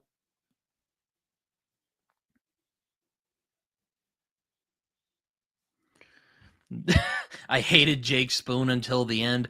You know, yeah, I know he kind of went out on he kind of was, it's kind of like Tom Orange with Theon. Um, the guy who played Theon from Game of Thrones, Tom Orange absolutely hates Theon even after he gets tortured and basically castrated by Ramsay. He still hates him. That's me with Jake Spoon. I'm like, I just hate this guy. I want to see him be humiliated and just all the bad things happen to him. Same thing with Pete Spoon, or not Pete Spoon, Pete Campbell. Yes, he was. Yes, I knew he was in Mad Men, but I didn't know what character he was. But LA Noire is actually a pretty good game, though it's basically James Elroy if James Elroy did a video game, and it's not as depraved as he likes to get. But yeah, I mean, it's a good game. I like it. It's a good one. Not one of my favorite Rockstar games. It's probably Red Dead 2 and GTA 4. Yeah, that would have been fun, you know. Oh, I wanted to tell you, Britton. Tell me what, Tharnall. I'm held in suspense here. Um, yeah, LA Noir 2 would have been pretty fun. I would have liked to see the drug ring get taken down. That would have been an interesting plot. Or even something else. Maybe it's also you want to talk about another character I absolutely despised. Roy Earl is the worst. I hated Roy Earl. He was just the worst. He's basically like every worse character in James Elroy's books. Well, I've only read 2 of his books, but it's basically like he's basically like if Jack Vincennes didn't have a heart, basically is how I would describe Roy Earl. Just an awful person, you know. Oh, well, I'm glad to hear you liked Miles Morales. It's a fun DLC. It was a lot better than I thought it would be. As for Max Payne, I haven't played Max Payne, unfortunately. I've seen some like clips from it, and I was like, I don't know. I mean, I really love Rockstar, but like they were really going for that kind of like. So I walked into the bar the other day, I was just kind of like, I don't know, but I'll try it. I saw some gameplay that looked pretty cool. So maybe I'm misjudging it. I'm sorry, Slay. Don't get mad. I have not played them. I would like to play them at some point, but I just haven't gotten around to it yet. Um, just haven't gotten to it yet. It's been I get really bit. I just got a PS5 recently, so I'm gonna catch up on some games there. But, it's just kind of have they remastered Max Payne? If they've remastered Max Payne, I will play them. I will play those games, but I haven't played them. Uh, but my favorite they're remaking 1 and 2 at the moment. Okay, all right, yeah, okay, yeah. When they're done with that, whenever they put those out, I'll play them. Yeah, I'll play them. I don't know if you play video games, Mac, but if you play LA Noire, it's very much oh, it's one game. Okay, that's interesting. Huh. Wonder how they're gonna do that. It's gonna be very long, I imagine. That's a great film. The book is really good too, though it does go on the bunch of different subplots that aren't in the movie because you couldn't fucking put all that in the movie. I'm sorry. You could do that as like a mini series, maybe. That would be really fun to see. They actually tried making an LA Confidential show. Um, Talking about some other plans I have for 2025. I really would like to do a top 10 crime novels of all time that like people should read before they die because I think that would be a fun video for me to make. So it's funny you brought up LA Confidential because LA Confidential would probably be up on there. But might even cheat and add some comics, but you never know. We'll see. But yeah, LA Confidential is a classic. The book is really good too. Though the racism and like sexism and homophobia and stuff like that is amped to like 20. Like, bro, do not Elroy does not hold back on that stuff. But the movie is very good. I really like how the movie condensed most of it down to the main plot, which is the three guys trying to solve this case. Which actually happened. Bloody Christmas actually happened, believe it or not. Not in the way in the movie. Well, maybe in the way in the movie because, well, I think it is actually because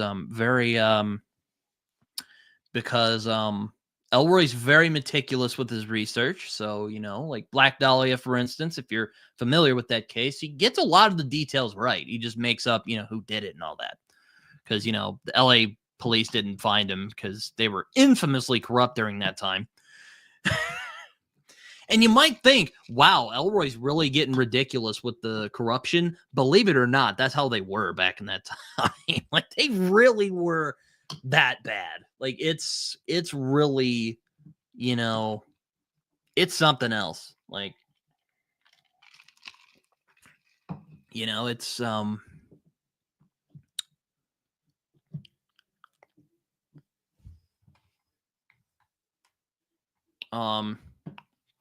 but yes, going back to my top 10 crime novels everyone should go read before they die.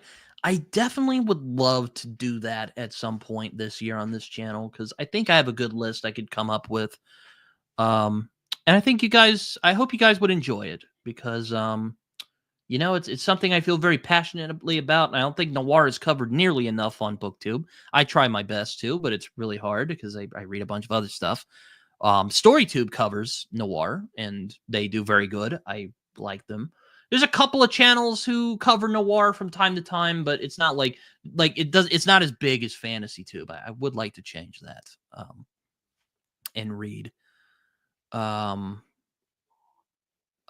would like to do more crime fiction content. So we'll see how that goes. I'll be right back real quick. I've got to do something. I can't hold it back anymore. I'll be right back. Talk amongst yourselves for the moment.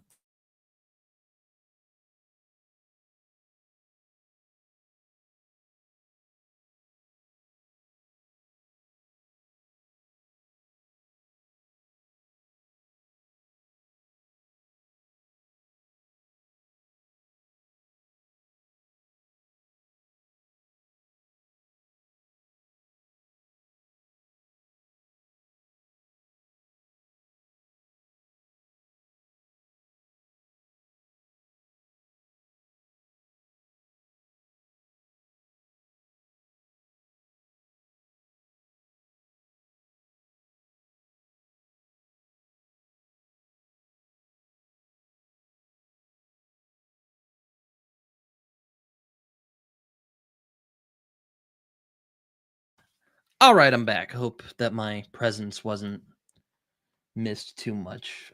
It's funny. That's what Jimmy was getting after, was teasing me about last time he showed up on one of my streams. Was he's like, bro, you left the audience like for like 5 minutes. I'm like, I was getting a drink. I'm sorry.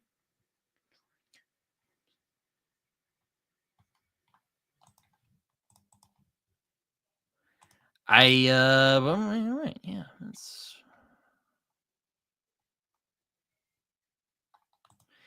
You know, Slay, I tried Death Stranding, and I just it wasn't for me. Well, I'll just say that. Oh yeah, I forgot about Criminale. Thanks for reminding me, Darko. Yes, he does cover a lot of crime fiction. Yeah, I forgot about him. So sorry about that. But yes, he does. He does cover crime books. Um. Uh, yeah. But I do know of his channel. I've tried actually getting him on my podcast. He said no, but I did see him go on a couple streams, so maybe I'll try again at some point. But he seems to um Death Stranding, though, going back to that, I tried it and I was very confused. I liked the idea of it, like the world and stuff and the design and like the ideas he was playing with, pretty cool. But it was just kind of like, you're just walking around for most of it. I was just like, all right, that's a choice. My friend Livia really likes it though. She likes the novelizations of oh jeez. Yeah. Um Hey, that is always a good idea to replay Halo Trilogy, though. I am very much a Reach fan. So there you go. I'm actually, speaking of video games, um I'm actually replaying the Arkham games right now. I beat Arkham City a few nights ago, and then I started Arkham Knight, which is a lot of fun. Arkham City is still my favorite of those games because I think it's just the most Batman out of all of them, in my opinion, anyway. Um, and I love the gameplay, I love the story, I love the twists and turns, and Kevin Conroy and Mark Hamill are always joy as Batman and the Joker, respectively. They're always a blast to listen to or watch. I mean, they haven't actually been in physically been video games. I am playing it on my PS5, my newly acquired PS5. So thank you, Mom and Dad, if you watch this. They're probably not, but I thank them nonetheless. Man, but Arkham City's my favorite. I also really like the skins. They give you like the Dark Knight Returns skins. They give you the animated skin. They give you the Batman Beyond skin, which is one of my favorite suits from any of the Batman media. So that was always fun, jumping around in the Batman Beyond costume. There's a couple good ones on a Night too. I really like they give you the BVS Batman costume, which, despite my many gripes with that film, I do like the Batman costume. Oh, so you're part of the PC Master Race, are you? I see. Happy New Year to you too, Helena. Thank you for joining in. Are you talking about Arkham Slay, or are you talking about something else? I heard they made a Black Sad game. I haven't read Black Sad yet. I would like to, though, at some point. Because it seems like something I would like to play at some point and read, because I know it's a comic as well. In general? Oh, okay. Yeah, I usually mod the shit out of like Skyrim, or I'll like go as like Conan, or I'll like dice up my character, make him look like Conan or Elric. I've done that a couple times. It's a lot of fun. I really enjoy doing that. Those are good favorite games to have, by the way. Though I haven't played Gears of War or Alan Wake, so I'm sorry about that. And also Reach is my favorite Halo. So I like 2 a lot, though. I think the original trilogy is really good. And but Reach is just like the gameplay, the story, the atmosphere, the score. I mean, it's all just like bam, bam, bam. Just Bungie went out on a bang with Halo, and made me very disappointed when Destiny came out, and that was just a huge shit show. I had a friend who was super into Destiny, and I'm like, dude, they're just, bro, like, you just got scammed. But apparently it's fun when you play with friends. So I don't know. But yeah, Halo Reach is freaking awesome. I love Halo Reach. The lady friend I'm talking to really likes Hogwarts Legacy. She played it 7 times. I'm like, Jesus H Christ, that is ridiculous. Then again, I've played Red Dead 2 like 5 or 6 times, so I guess I shouldn't judge too harshly. Hating on, it's I mean, Red Dead 2 took over. GTA 4 is the best thing that Rockstar has ever done, at least in my humble opinion. Slay may disagree with me because that dude is as widely knowledgeable as I am about this stuff. So, I know he really likes Max Payne. So, yeah, I need to play. I need to play Hogwarts Legacy. I just. Oh God, yeah. I've been playing Red Dead recently. I've been doing a lot of hunting on there because you can just kind of do that and go nuts. And I'll be heading home, and this fucking cougar just shows up out of nowhere and will scare my horse off, and I'll just be like, "Damn it, I'm getting spooked out," and it'll just freaking maul you to death, just like that. It's just, that's a lot of good choices. Mass Effect is really, really good. I really like, and it took me a long time to get into Mass Effect, and then the remastered version came out, and I loved it. I thought it was great. Let me tell you, I have a funny story. I think Slay might have heard this already because I talked about this a little bit on my last stream. But the council in the first game was, they could be real frustrating at times, and they didn't listen to Shepard. And I'm like, okay, that's pretty annoying. But then, right as things were going to the shit, they finally listened to Shepard, and I went on a tirade. I went on a huge. I was yelling. I was so pissed off. I was outraged at the angry, just how stupid they were being. Just, oh my God, they drove me freaking crazy. They drove me crazy. I don't know if anyone else felt that way about the council. I didn't let them die because I felt, look, I'll give them the benefit of the doubt here. They were just doing their jobs. They were being bureaucrats, sure, but I did not kill them because I'm like, you know what? They're doing their job, and we all gotta get along for the threat for later, Kingdom Come, I've wanted to play that game. I have not played it yet. I've heard it's a very like historically authentic game, which could be pretty fun. I would love to play that game at some point.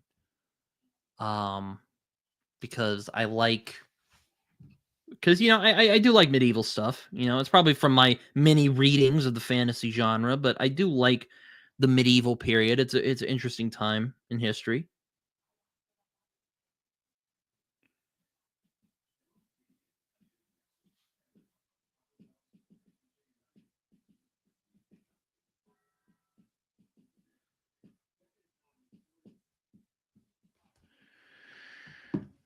Man.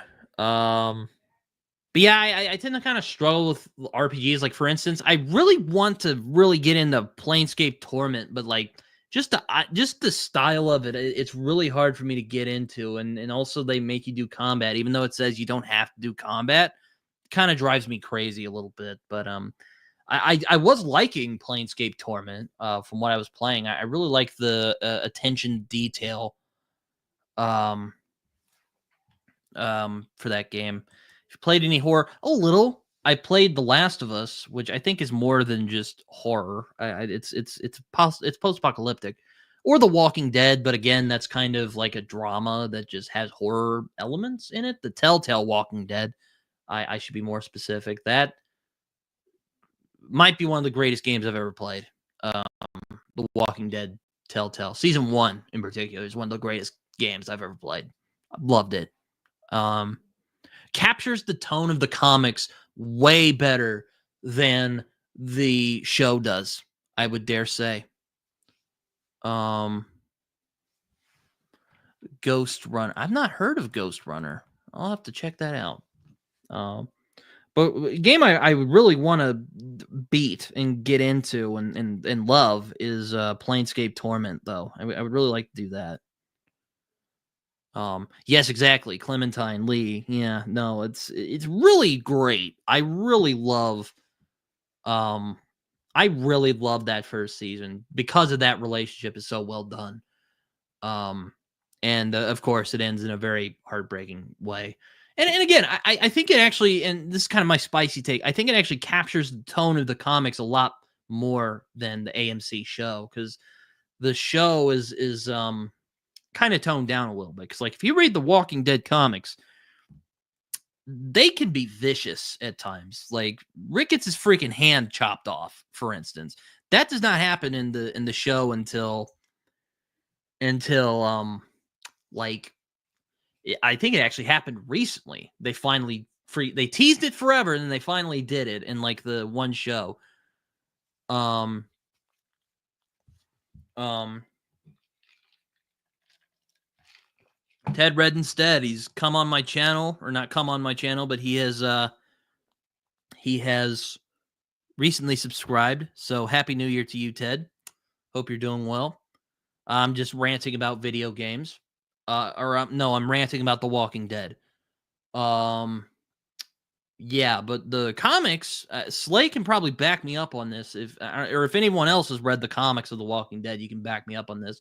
But the comics can get pretty vicious. Like the governor, you know what? I'll say it. I think he's actually better in the show, but he is freaking insane in the comics. Like he fucking chops Rick's hand off. Like he fucking tortures Michonne. It's insane. Like he's crazy. Like and the prequel novels are actually pretty good too, or at least the first one I really liked, which is Rise of the Governor, which reveals some things about um you know who Philip Blake actually is. Um but yeah, no, like Negan is far fucking crazier than he is in the show. Like I'll give Jeffrey Dean Morgan credit. He really nailed Negan, like that kind of, very that he nailed his swagger very well. And he really he he he he really gets the swagger down. He really captures the swagger very well. And he captures that intelligence that he hides within the swagger, which is why Negan is one of my favorite villains of all time. But they did kind of tone down the language a bit, and that's kind of the thing with Negan. Like Negan, his thing is his language.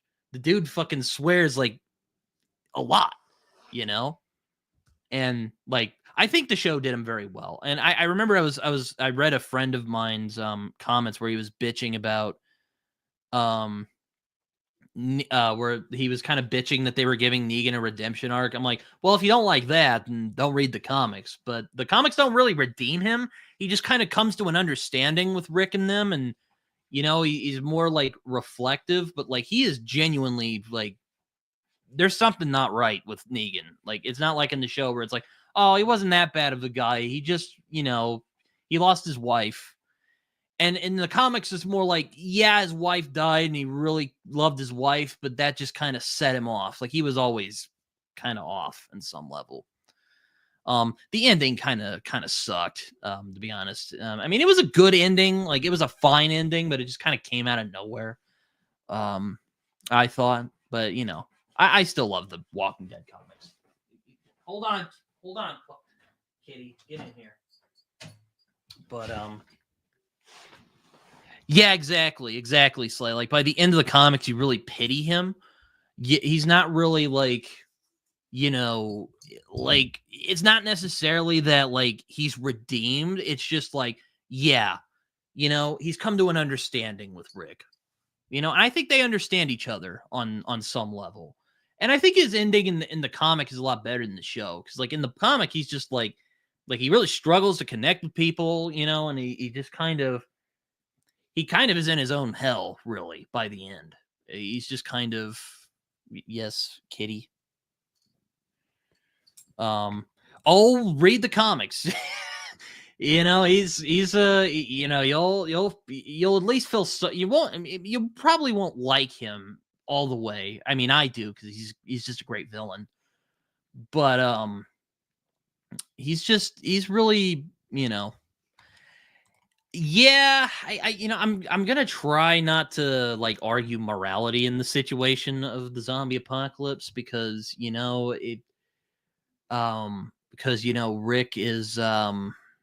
Rick's also done some really shady things or done some pretty like terrible things, but like yes, I would say the comics are better. Yes, I would agree. Um it's all good, man. It's all good. Uh Yeah, I've read like half of Why the Last Man. It's very good from what I've read. The first volume's a little slow, but like it really picks up, I think. Um, but the comics for The Walking Dead, I think are better. Like those first like 50 issues are fucking great. Then it kind of lulls a little bit. They're on the road. There's a couple of good arcs, like the Hunter's arc is really good. Um, but it kind of lulls a little bit. Then they get to Alexandria, which is fun, and then the Negan arc, which is fucking awesome. It's really like, you think, man, who could beat the governor in just terms of just sheer viciousness? Negan shows up, and you're like, holy shit, this dude's scary, you know. And he's also a lot of fun. I love Negan. He definitely jumped up as one of my favorite comic book villains of all time. He's fantastic. Um, I really like Robert Kirkman, if you couldn't tell. I've read Invincible, I've read The Walking Dead, I've read Outcast. I need to finish Outcast, but I have read it. Which is very underrated, unfortunately.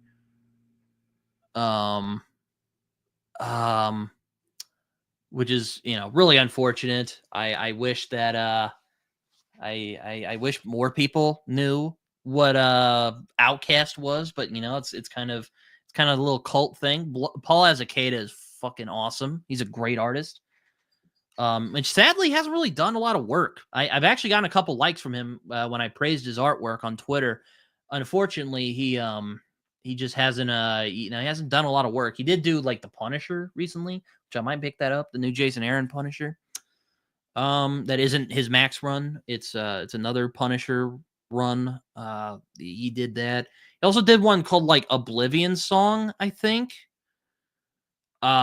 Which I only read the first volume of, but I liked it. I also read the first volume of Firepower, which had Chris Samney's art, and Chris Samney's really good. I didn't like Mark Waid's Daredevil run, but his art in that was really good. So I won't complain too much. Slay, don't assassinate me for this, but one of my blind spots is Hellblazer. I really want to read the Garth Ennis Hellblazer so bad, I just don't know where to find it because, like, I don't know if there's an omnibus out for it yet or anything like that. It's just, oh my god. I heard they put Hitman in the omnibus. I wanted to read Hitman for a while, so maybe I'll get Hitman at some point. That would be fun. Because apparently, it's one of his best series. Which I'm like, oh. Get the original comic from a guy called James O'Barr. I actually think the movie's a little better, but if you wanna read that, don't start with it. Are you talking about the Garth Ennis run? Yeah, I've heard he went on from a guy named Jamie Delano, who also did a Animal Man run. Oh hey, Logan's here. How you doing, man? Which is funny because Jeff Lemire did a I remember he did an Animal Man run. I haven't read Lemire's Animal Man run, but I know he was more inspired by the Delano Animal Man run than Grant Morrison's, which is interesting because like Grant Morrison is known for like Animal Man, Doom Patrol, The Invisibles, and All Star Superman. I I have not read I have not read Animal Man or Doom Patrol yet. That's another blind spot of mine. I haven't read those yet. I have read The Invisibles. I think it's a lot of fun, and then it just kind of peters out a bit. Because I always say it. I think Grant Morrison is a lot better when he has a good editor reining him in, and curbing his more wackier ideas. Yeah, I've wanted to read that. I like I really like Brian K. Vaughan. I've never read a comic from him that I disliked. Saga, great. Why the Last Man starts slow, but it turns out great. Red Paper Girls, fantastic. Glad that you're here, Logan. I saw that you've covered a couple of comics on your channel. I mean, I would probably just suck up and get the trade paperbacks if you really wanted to get into it. But hey, if you get issues, I'm not gonna yuck on you. Alicia, you will not regret getting into Saga. I think you'll like Saga. It's a really good series. I mean, hell, even Garth Ennis likes it. So, and Alan Moore even likes it. I mean, what can I say? What can I say? I have heard of Plastic Man. I haven't read a lot of his comics though. I know who Plastic Man is. He's it's a very old DC character. I think he's almost as old as Superman and Batman, if I recall right.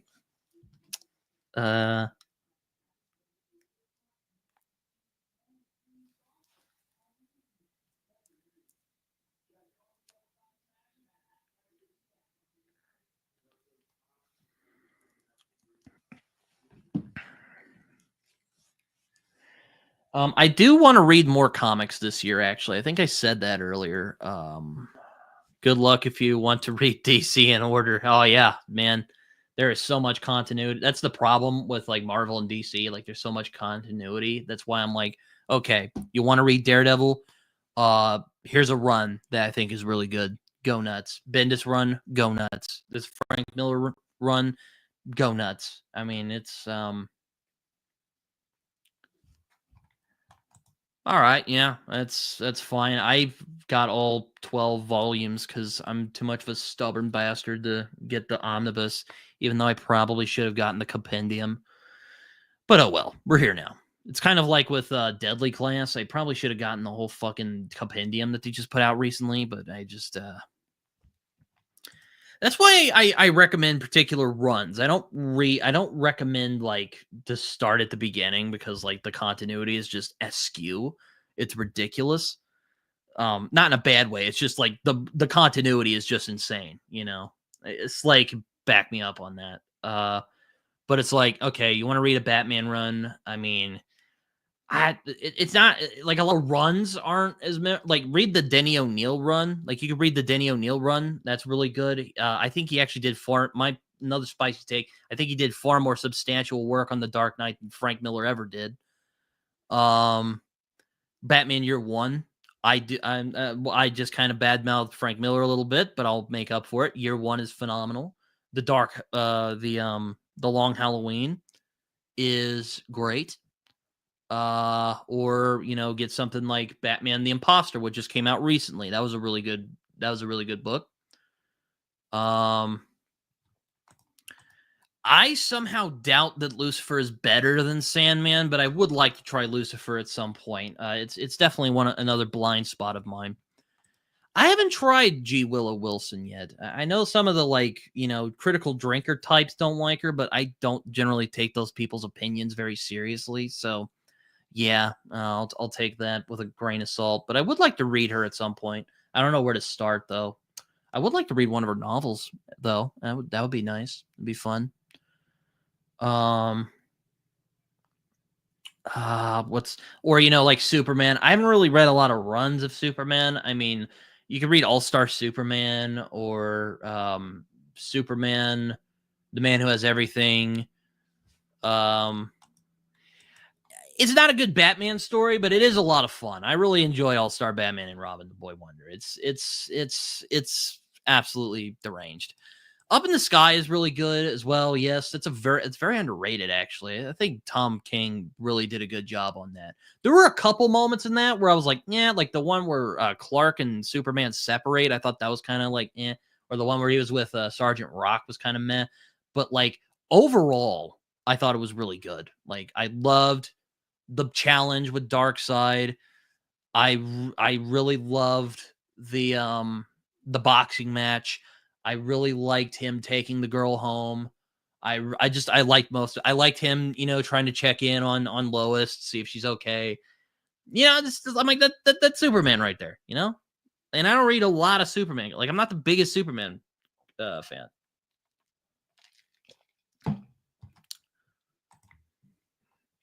Tom King was a better Superman writer than Batman writer. I've only read the first couple volumes of his Batman run, but yeah, I heard he kind of shits the bed like middle of the way and he never really recovers. Though I hear Bane is the main antagonist of his run, so that could be fun. It's not just the Joker again. Because I love you, Joker, I love you, but you're getting a little. We need more. Like, I would love to see one where Scarecrow is the main villain. That's all I'm saying.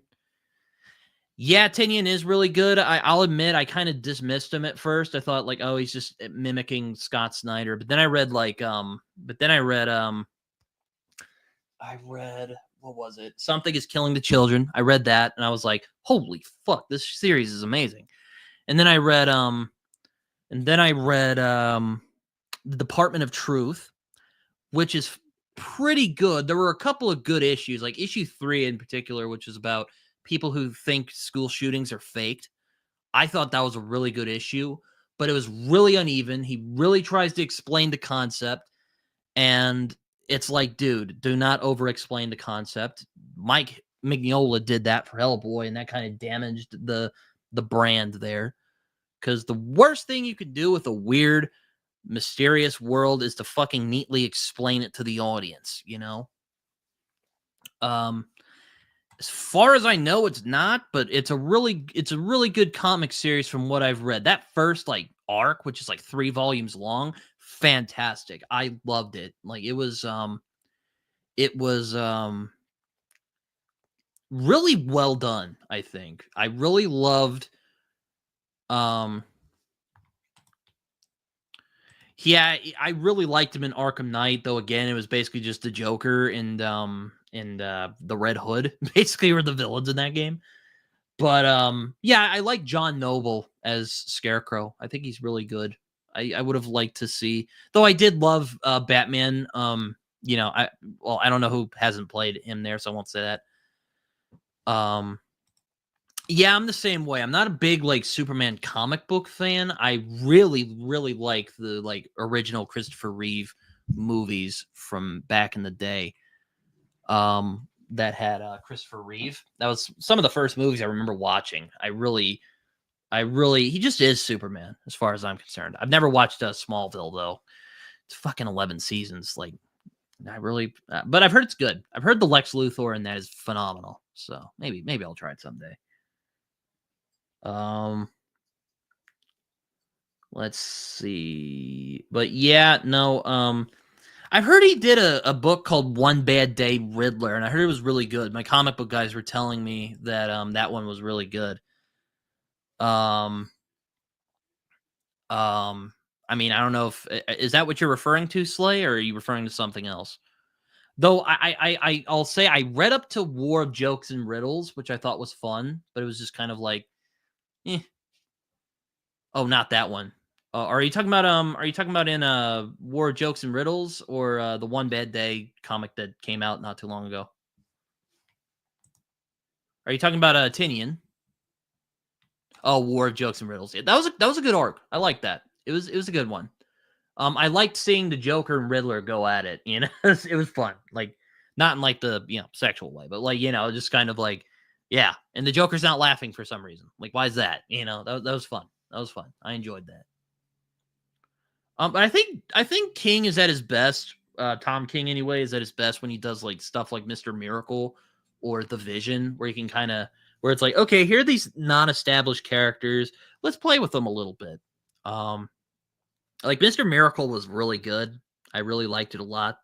The ending, I was kind of like, oh, okay. My friend told me he escaped, and I was like, all right, that's fine. And what was I gonna say? I've only read like the first 4 volumes of his Batman run, and The Vision I think is my personal favorite of his work. Like that series is phenomenal. Like just probably one of the best things Marvel's put out in recent years. Just full stop. Fun fact: the guy who played Lex Luthor, his name's Michael Rosenbaum, played the Flash in the Justice League Unlimited and Justice League animated TV show. Wait, agree there on what? Oh, or you mean talking about Tom King doing I do want to read his Human Target and Adam Strange, because like again, I think he's at his best when he does like kind of lesser known characters. Though I have read the Peter Milligan Human Target series, which was pretty good. I liked it. Um um it's I did like that series a lot. Or and then he completely surprised me with his Superman Up in the Sky. Just completely surprised me. I'm like, Mike, I did not know this guy got Superman. Because then he does stuff like that fucking, what was that run he did? That really stupid about the mental facility for superheroes. It was like Heroes in Crisis, I think is what it was called. Stupid. Hated that. Just probably the worst that Tom King has done. Tom King is a good writer. He's very good when he puts his mind to the task. But it's like, you know, but like when he does but like he sometimes tries to get too cute with his deconstruction. Like he's like kind of tries to be Alan Moore, and it's not as good as Alan Moore, because like Alan Moore, like he understands superheroes. He may not, he may say what he says to the news, but the dude gets superheroes. Like, read his Superman, Swamp Thing, Batman, read his stuff he did at DC, or even later on. He gets superheroes. But yeah, no, yeah, Heroes in Crisis freaking sucks. Like, it's terrible. Just character, it's kind of like that one comic, damn it, where they were like mind wiping super villains that was put out a while back, where the characters were just not acting like themselves. Terrible comic, just absolutely bad. But aside from that, Tom King is good. I just have problems with how he does things sometimes. But when he's like, when he's on, like when he's getting going, like Superman Up in the Sky or Mr. Miracle or The Vision, he's fantastic. Like he just, he is good when he puts his mind to it.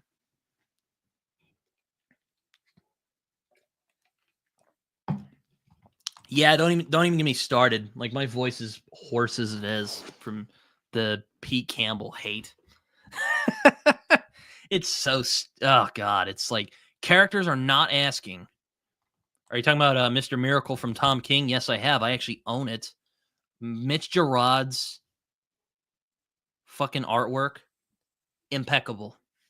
Which is why I want to get Strange Adventures, because Mitch Gerard's comes back in that one, and he is just wait, who has a pretty good podcast? Are you talking about the guy play? Are you talking about Rosenbaum? I've seen a couple episodes of it. I saw the one he did with Will Wheaton, which I don't get me started on Will Wheaton. That's a whole other fucking conversation.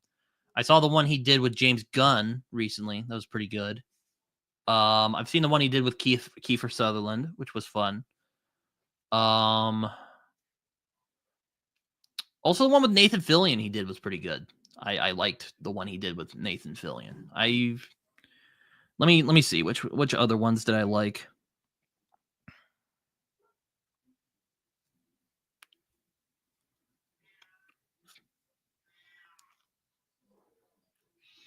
Let me see who else he said. Oh, he had Frankie Muniz on earlier. And Christopher Judge. Very cool. Simon Pegg. Man, I've been missing out.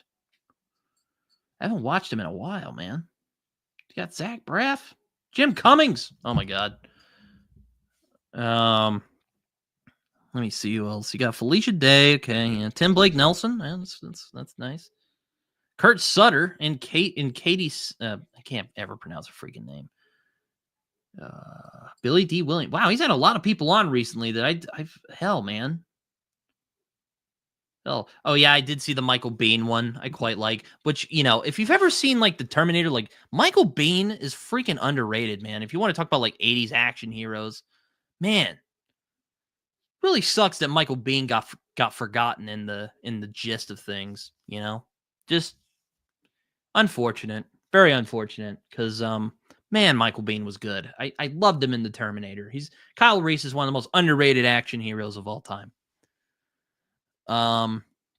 Yeah, I did watch his one with Michael Biehn. I watched the one he did with Edward Furlong going on the Terminator theme, which was also very good. It was really sad too, because he talks a lot about addiction, and of course, when you talk about addiction, it's really sad. His Will Wheaton one's good, though. Again, I think Will Wheaton can get really swarmy with the whole, oh yes, mental health, like it's just like, okay, I hear you. I hear you. Like I picked up his book. What's it called? Still Just a Geek, I think is what it's called. And there's like fucking pages of annotations and footnotes where he's talking about, probably shouldn't have said that. Where I'm like, and it got pretty fucking old, pretty fucking quick. I'm like, here's what you do, Will. You put a foreword in the beginning of your book, and you say, look, there's a bunch of shit I said in here. There's a bunch of things that I said here that I'm not the most proud of. That's it. That's all you needed to do. You didn't need to. You're not fucking Susanna Clark. You can't put fucking annotations in your book. And, I'm turning into Alan here, but like, it's stupid. Like, look, I get it. You want to explain to people that, look, I don't stand by some of this stuff anymore. It was really stupid of me. Just put it in a foreword at the beginning of your freaking book. You don't have to fucking put annotations. Again, you are not Susanna Clark, my friend. You are not. My God. Killing me over here. Oh yeah, the one Berserker. Yeah, I've seen that. I've thought about picking it up, but it just kind of looks like a over the top kind of action-y thing, which is okay, but it's not really what I look for in comics. Yeah, I just I really, I hopefully am not sounding too crazy. I'm hoping you didn't mind my rant about Will Wheaton and his tendency to do fucking annotations in his book. You really could have done that in a fucking in a forward, or like a here's some warning kind of thing. Like we were talking about trigger warnings earlier. You could have just done that, but you didn't. And look, the guy can do whatever he wants. I'm not trying to tell him what to do. And hell, he has enough money he doesn't know what the hell to do with. So, fine. But it's just like, dude, you're killing me. Oh, cool. You're meeting Jim Cummings? That's awesome. I had a buddy who met Gray Delisle, Steve Bloom, and Tom Kenny.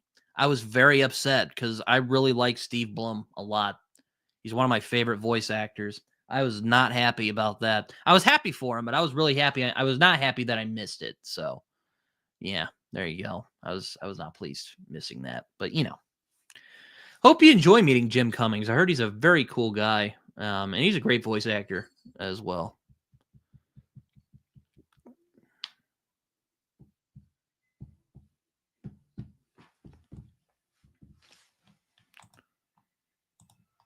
Oh, it's interesting. I didn't know Superman. I guess Superman's done sillier things. If you want to go into the Silver Age, or if you want to read All-Star Superman, he's done sillier things than meet God. Oh man. Everything is good. Everything by Vertigo is good, I think. Yeah, most of the things I've read from Vertigo are really good. Preacher, Transmet, Swamp Thing, Sweet Tooth. American Vampire was fun, but it was kind of, it was fun. It introduced me to Scott Snyder, and I really like Scott Snyder. Though I think Witches is his best work, not American Vampire, or even his Batman run. And his Batman run is good. I haven't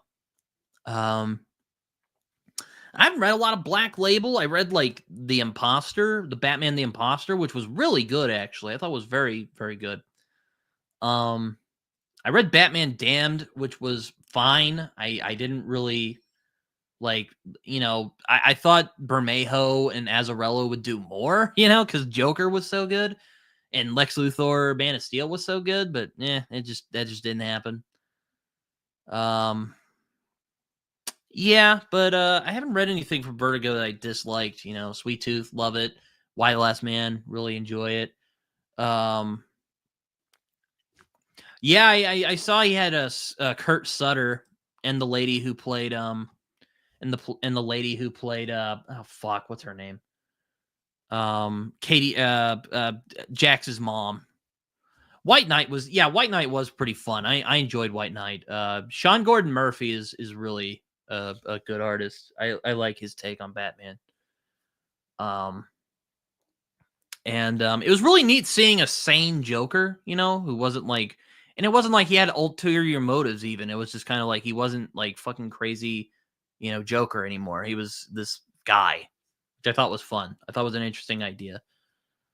Um what else from Vertigo do I like? Well, I mean, there's the like famous ones, you know, um, which is like, you know, Swamp Thing, Sandman, uh, Preacher, Transmet, Sweet Tooth. I really like. Which Alicia, I think you would really like Sweet Tooth if you read comics and you haven't read Sweet Tooth. Go freaking read Sweet Tooth. It's amazing. Um, Why the Last Man is good. But I feel like with Vertigo, I think Image is kind of he's a bit pretentious. Who's a bit pretentious? Um um who is fuck, I just forgot what I was saying. Could someone remind me what I was talking about? Oh, Vertigo. I was talking about Vertigo. What else from Vertigo do I like? There's some other ones I'd like to try, like Enigma from Peter Milligan. I have a friend of mine who loves that series. Um Yeah, you know, I'm a big Scott Snyder fan. I saw he was going on Absolute Batman. I'm a trade waiter, so I'll wait for the trade to come out, and then maybe we can discuss them. Whenever I find the time. Um, because you know it's a neat idea. You know, like here's an alternate take on Batman, which has been done to death. But Scott Snyder's a good Batman writer, so I'm willing to give him the benefit of the doubt. And Jason Aaron writing Superman, that's an interesting proposition. I think he generally, I mean, he did Thor, so I guess it can't be too bad. But I generally like, I know him more from like his crime work, like you know, Scalped and Southern Bastards and his Punisher Max run, which I dare say is as good as Garth Ennis's run, in my opinion, anyway. Uh, oh, Alicia, that's gonna drive me nuts. Who is a bit pretentious? Is it Kurt Sutter? Are you talking about Kurt Sutter? Because I mentioned um Sons of Anarchy earlier. Are you talking about I was about to say, if you're talking about Jeff Lemire, I'm like, I've seen interviews. He seems like the nicest, like most humble dude, like Canadian, you know? I hate to say that, but like Canadian, you know, like I know there are probably mean Canadians out there, but I haven't met them yet.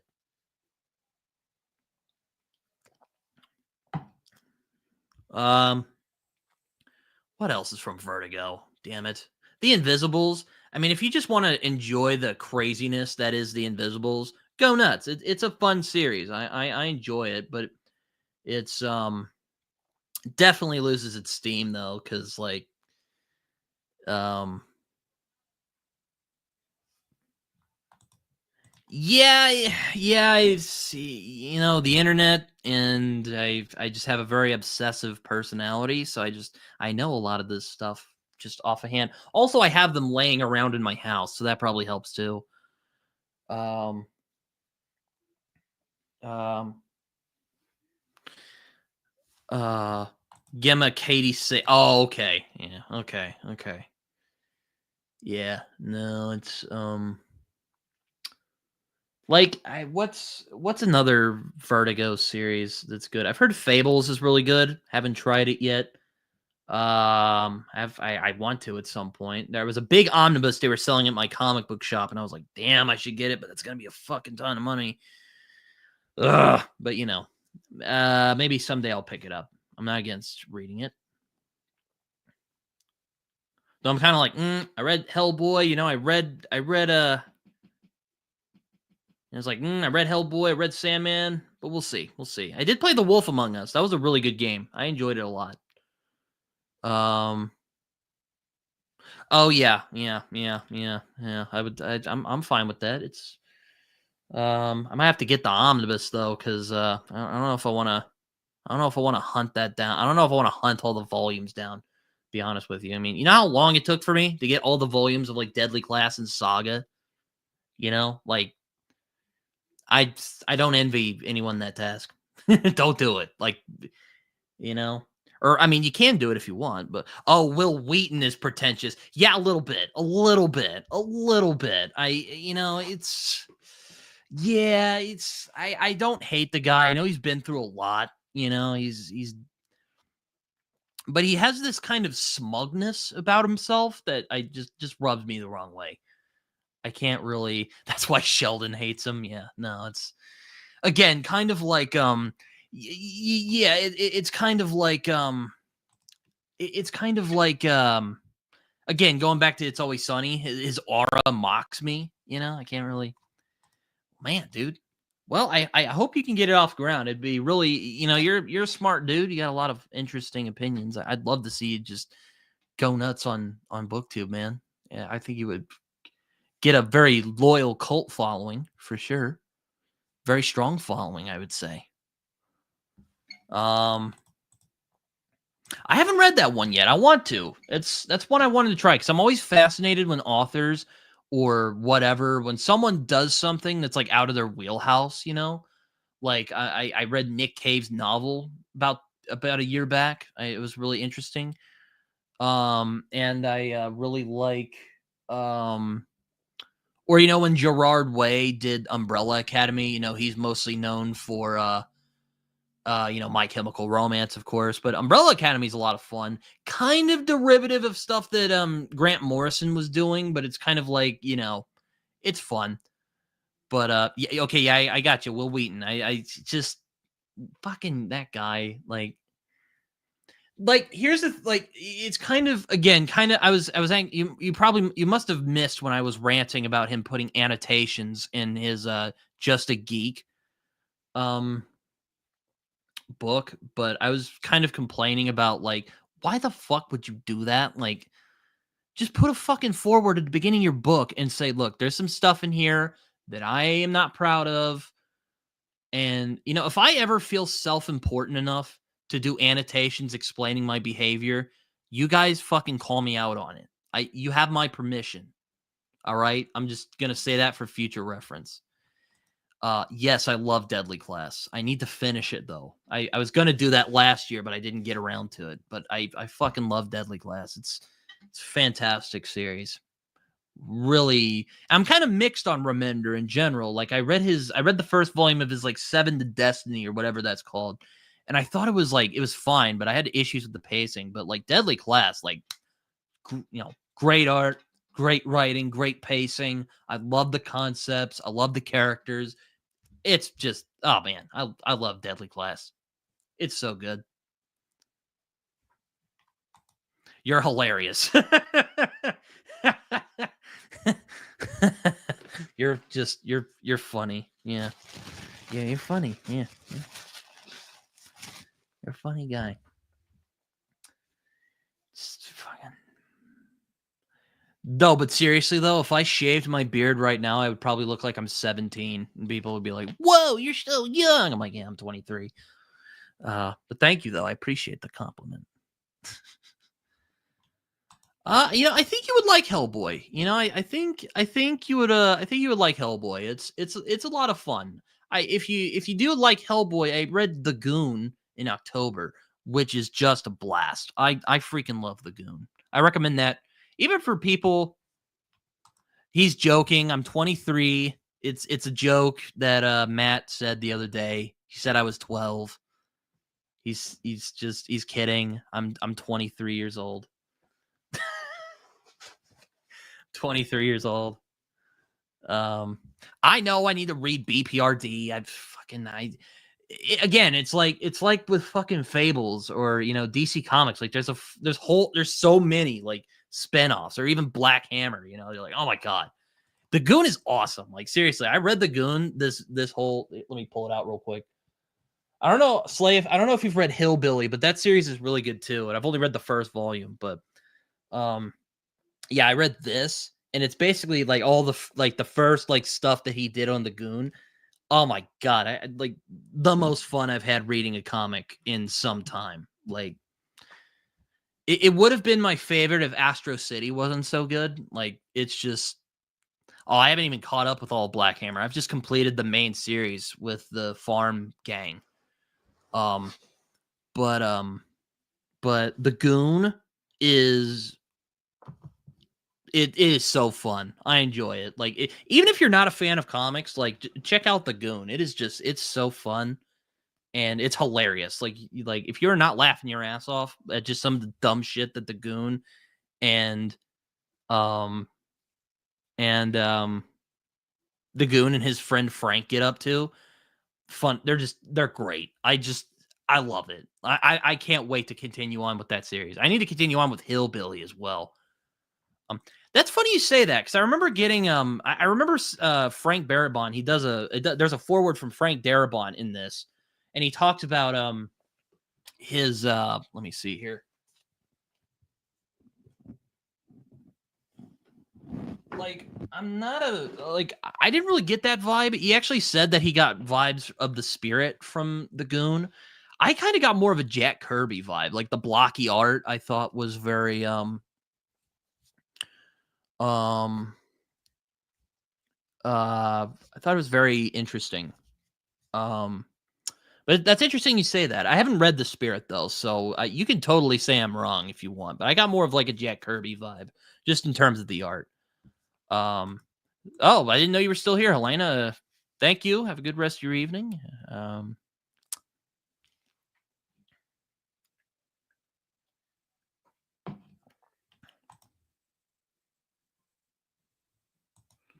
oh, damn. Zachary Levi said that. Oh man, that's horrible. I'm really sorry about that.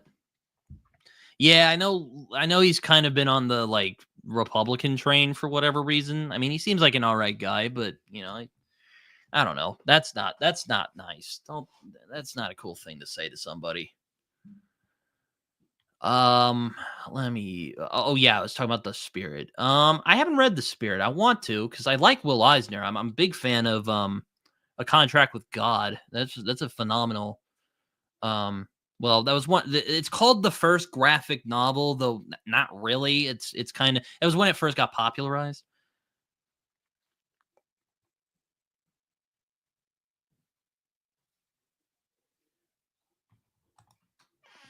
Huh. That's sad. I'm sorry to hear about that. Really, that's horrible. Um, what's but yeah, Will Eisner. He's good. If you want to know where like most of like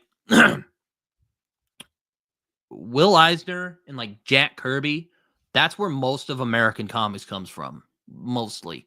And American pulp fiction, like The Shadow and Doc Savage, which is where the Fortress of Solitude comes from. Um it comes all from them, basically. Like a lot of it comes from them anyway. There's probably someone else I'm missing. I'm sure Slay can back me up, or you can say you're forgetting someone. That's fine. I don't know everything. But yeah, I got but with the Goon, I got more of a Jack Kirby vibe. Maybe I'll read The Spirit and I'll see what I think. I would love to get. I don't know where to get like an omnibus for The Spirit, but I would love to read it at some point. You know what I always find funny? I've never read Calvin and Hobbes, but I'm always so fascinated by how many people like Calvin and Hobbes. You know, like there's people I know who don't read American comics like at all. You know, not very much anyway, and they love Calvin and Hobbes. I find it really fascinating. You know, um, are you asking if I like Ghost Rider? I will say I really like, you know, like how Slay unironically loves All-Star Batman and Robin. I unironically love the Ghost Rider film, the first one with Nicolas Cage. Like that is just a film that I enjoy despite myself. Like I know it's kind of silly, but I love it, you know. I also grew up on the Peanuts. I love the comics. I love the shows. I love the Peanuts as well. But going back to Ghost Rider, yeah, yes, I think his idea is pretty cool, but I've never really read anything of the Ghost Rider. I just know him from the Nicolas Cage movie, which is really a lot of fun. I enjoy that movie a lot. It's so fun. I enjoy it. Like it's really I enjoy it a lot, you know.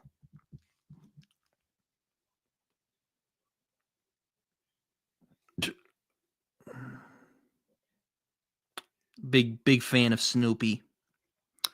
But yes, I'm a big fan of Snoopy and Charlie Brown. And I know that scene is awesome. That scene is just great. And I remember when I was a kid, the Legion scene when that dude from American Beauty becomes Legion, like that shit spooked me out when I was a kid. Like dead ass, man. Like that spooked me when I was a kid. Yeah. That's a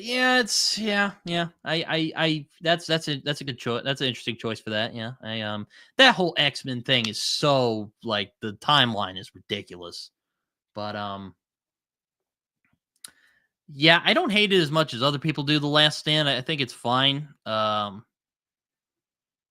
I think the ending is pretty good. So there's that. Those movies really inspired my enjoyment of the X-Men. I need to finish X-Men 97 because I watched the first couple episodes and I was like, damn, they're actually freaking doing something with this. They're not just nostalgia baiting. Like, this is actually, that meme where the guy's like, damn, that shit good. That was my reaction to what I saw of X-Men 97. Like it was very good actually. I was very pleasantly surprised. Yeah, that is a cool scene. Magneto's one of my favorite comic book villains of all time, just in general. I really enjoy him a lot. And while I like the Grant Morrison X-Men run, I feel like his Magneto was one of the weaker parts of that more than um uh it was one of the weaker parts of that run. Even though I do like it a lot. I really like what he did with the X-Men. Like two, like three, maybe. Like it was the one right after Cable, the Cable one. Um yeah, no, the movies really got me into the X-Men comics, and then I read like the Claremont stuff, which is fantastic. Probably the best X-Men. Like X-Men 2 comes from the Claremont run. The first X-Men movie that comes like all three of the X-Men movies come from the Claremont run. Like Stanley and Jack Kirby like created them, but it was really Claremont who made the X-Men what they are today. Like, you wouldn't have Gambit, Jubilee, you wouldn't have Colossus, you wouldn't have so many Sabretooth, you wouldn't have that. Um, so many characters like I think Nightcrawler is also one of his creations. Let me look.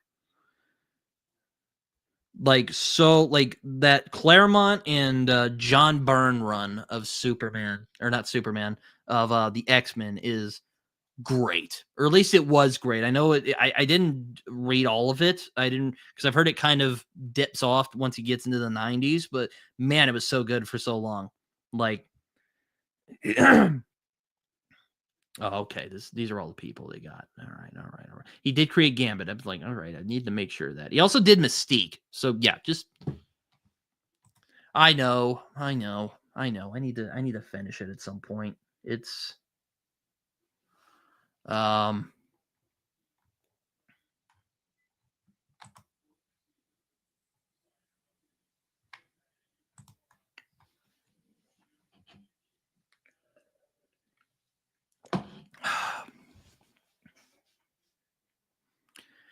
yeah, I mean, it's kind of ironic with someone like Magneto, because he's kind of becoming the thing he hated, really, if you think about it.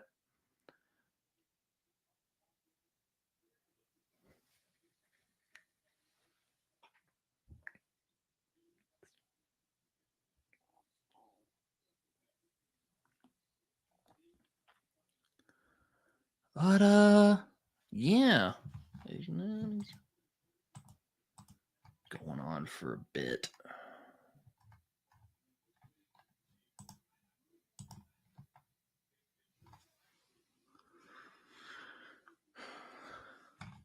Oh, and Apocalypse. Yes, I think he did also do Apocalypse as well. Did a lot of characters. Him and Byrne did all that.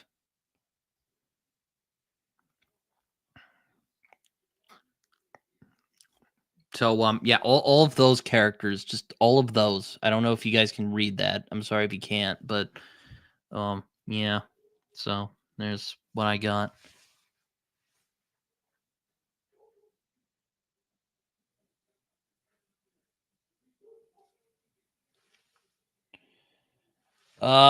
Yeah, I'm actually that's well, good night, Slay. I mean, that's crazy. How do you get away with that even though you're in the military? But anyway, I won't go into that. But take care, man. I am probably gonna head off myself. I have other things I want to do, and I'm gonna start Spear by Nicola Griffith later.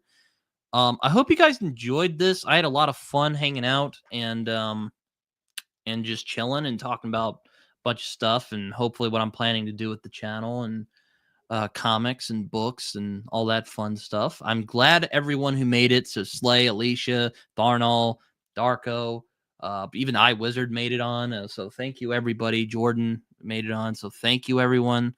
Um, Best books of 2024 is coming out on Friday. So um, oh man, that's not fun. But anyway, hopefully everyone has a good rest of their evening. Take care, everyone. Until next time. And Friday will be my best books of 2024 in comics. So yeah, keep an eye out for that.